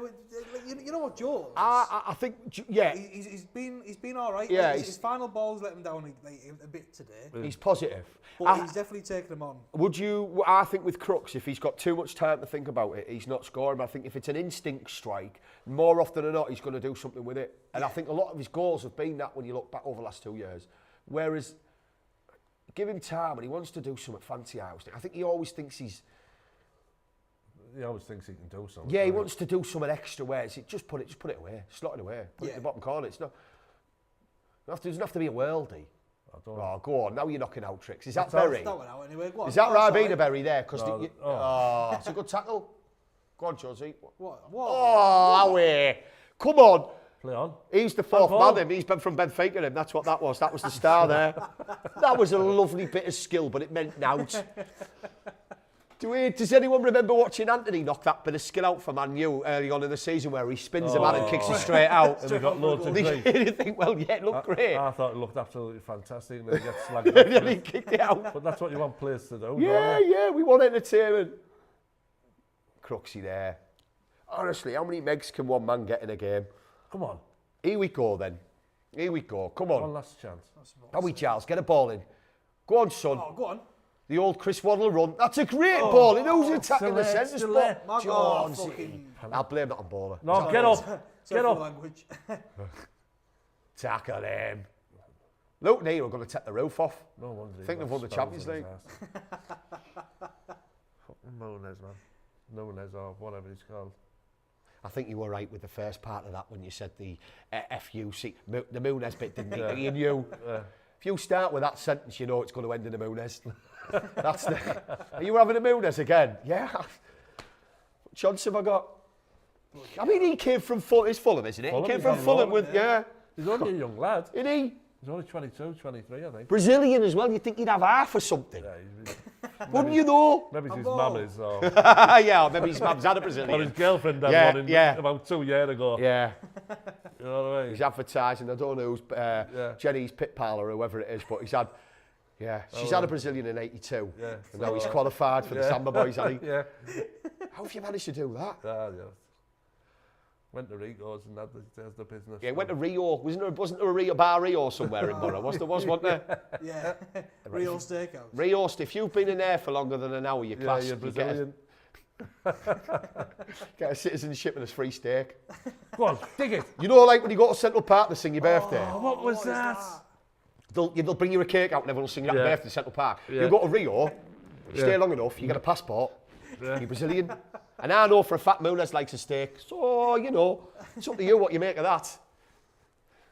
Ribeye. Oh, go on then. Go on, Stefan, have a go. Shoot from there. Look Come on. now, Luton. I reckon finishing second here. How gutted would we be here now? I know. Go on. If what you said came true and Sheffield United don't win another game, and these feckers, and that was feckers with and that's Irish. It's not a swear word. What would we say about this game? I blame Muniz and I blame Rio Steakhouse for false pretense. Just for the record, the Red. He's from Ragworth. He's from Ragworth, really, Muniz. And he's been sold. Yeah. Go on. Come on. Last kick. Prove Jack right. Oh, Good ball. What are you doing? Honestly, for me now, I would have Pulis on direct collect corner. I'd say, Tony, corner, last second, what would you do? I'd get everyone back. I wouldn't I wouldn't have Dyke stealing No, 6 I'd yards. put the keeper there and put everyone else back. Didn't even hit it. He hit his shoulder. Dicky, man. Oh, well, let's have that's it, innit? Yeah, that's it, yeah. Boro falling apart again. I don't want to hear any Boro fans on tonight saying how poor or how this or naff that was, because it hasn't been. It's just been chances taken or chances not taken, and that's it. Now, normally I would be worried with that Boro team doing that, but... Oh, well played, lads. Dodgy referee's decision done us. I'm blaming... there's a couple of people, if you're out there. Right. So anyone's still up? Rio Steak Bar. We've still got a few people watching. What do we think, people? What are we? Like you say, I wasn't bothered at the start, but I'm quite disappointed we've lost it again. Because Philly there don't have the clinical finish here that Akpom moves. It's happened a couple of times now where we've gone in at half-time comfortable, and then, you know, to be given daft goals away in the second half. Cheap goals as well, weren't they, really? The penalty was avoidable. And But he's been sold, hasn't he? Yeah. But never mind. I mean, really getting beat on a penalty that shouldn't have been. I can swallow that. But well, particularly against Luton as well, who, like I say, like you don't get beat at home. I don't know when the last time they got beat at home was. But again, we looked like that wasn't going to be an issue. First half, as you said, it was not an issue. Phil just missed our chances. Just missed out on chances. Second string team, etc. Barlaser hasn't played 90 minutes since he played for Rotherham, which I can understand why. But he has played well tonight. Good game, to be fair. Yeah, it was, like you say, it was a good game, but... I think, really, for me, it's not about anything but we've had chances and we haven't took them. Like Phil said earlier, like you've said, you know, they've been there. It's not like we aren't creative. If we played this game and not created anything, I'd be worried. I'm thinking, how's that happened? Yeah.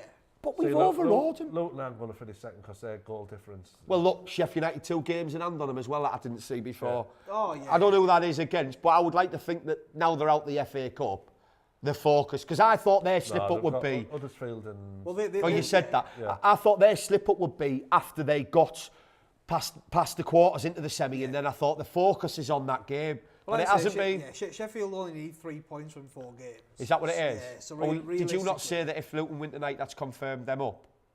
No, if we drew... If we drew, I think it confirmed Sheffield United's promotion. But right, okay, because obviously but they've won. I see. But we look at that there and... So on a positive note... Well, you know... Ruin some Sheffield United fans. Yeah. Absolutely. So, you know, not all bad. Absolutely. Yeah. But I think, like Phil said, though, like... West Brom are capable of beating Sheffield United there, though. And I mean, are they still in with a chance of going up at playoffs, West Brom? Yeah. Even after they got beaten Sunderland? Yeah, yeah. It's quite tight. What is it, 50? Is it some 2 points between teams? And It's quite tight down there, isn't it? Yeah, well, like I it say, goes down to yeah. about 12, doesn't it? see, that ain't an easy game for them at Blackburn, because they're still looking to get in the playoffs as well, Blackburn, aren't they? Well, yeah. So, Luton haven't got... It's not an easy running. If we've got Rotherham and Coventry, I'm not going to knock any team in this league, especially away. But the thing is, in games like that, they've still got to compete, haven't they? 'Cause, absolutely. like you say, there's a lot on that game, because obviously you put a weakened team out against Blackburn, you're doing all and then all the everyone other wins teams are behind you. doing Yeah. injustice to the other teams involved. Yeah, I agree. Yeah, there's got to be a level of that, hasn't there? Yeah.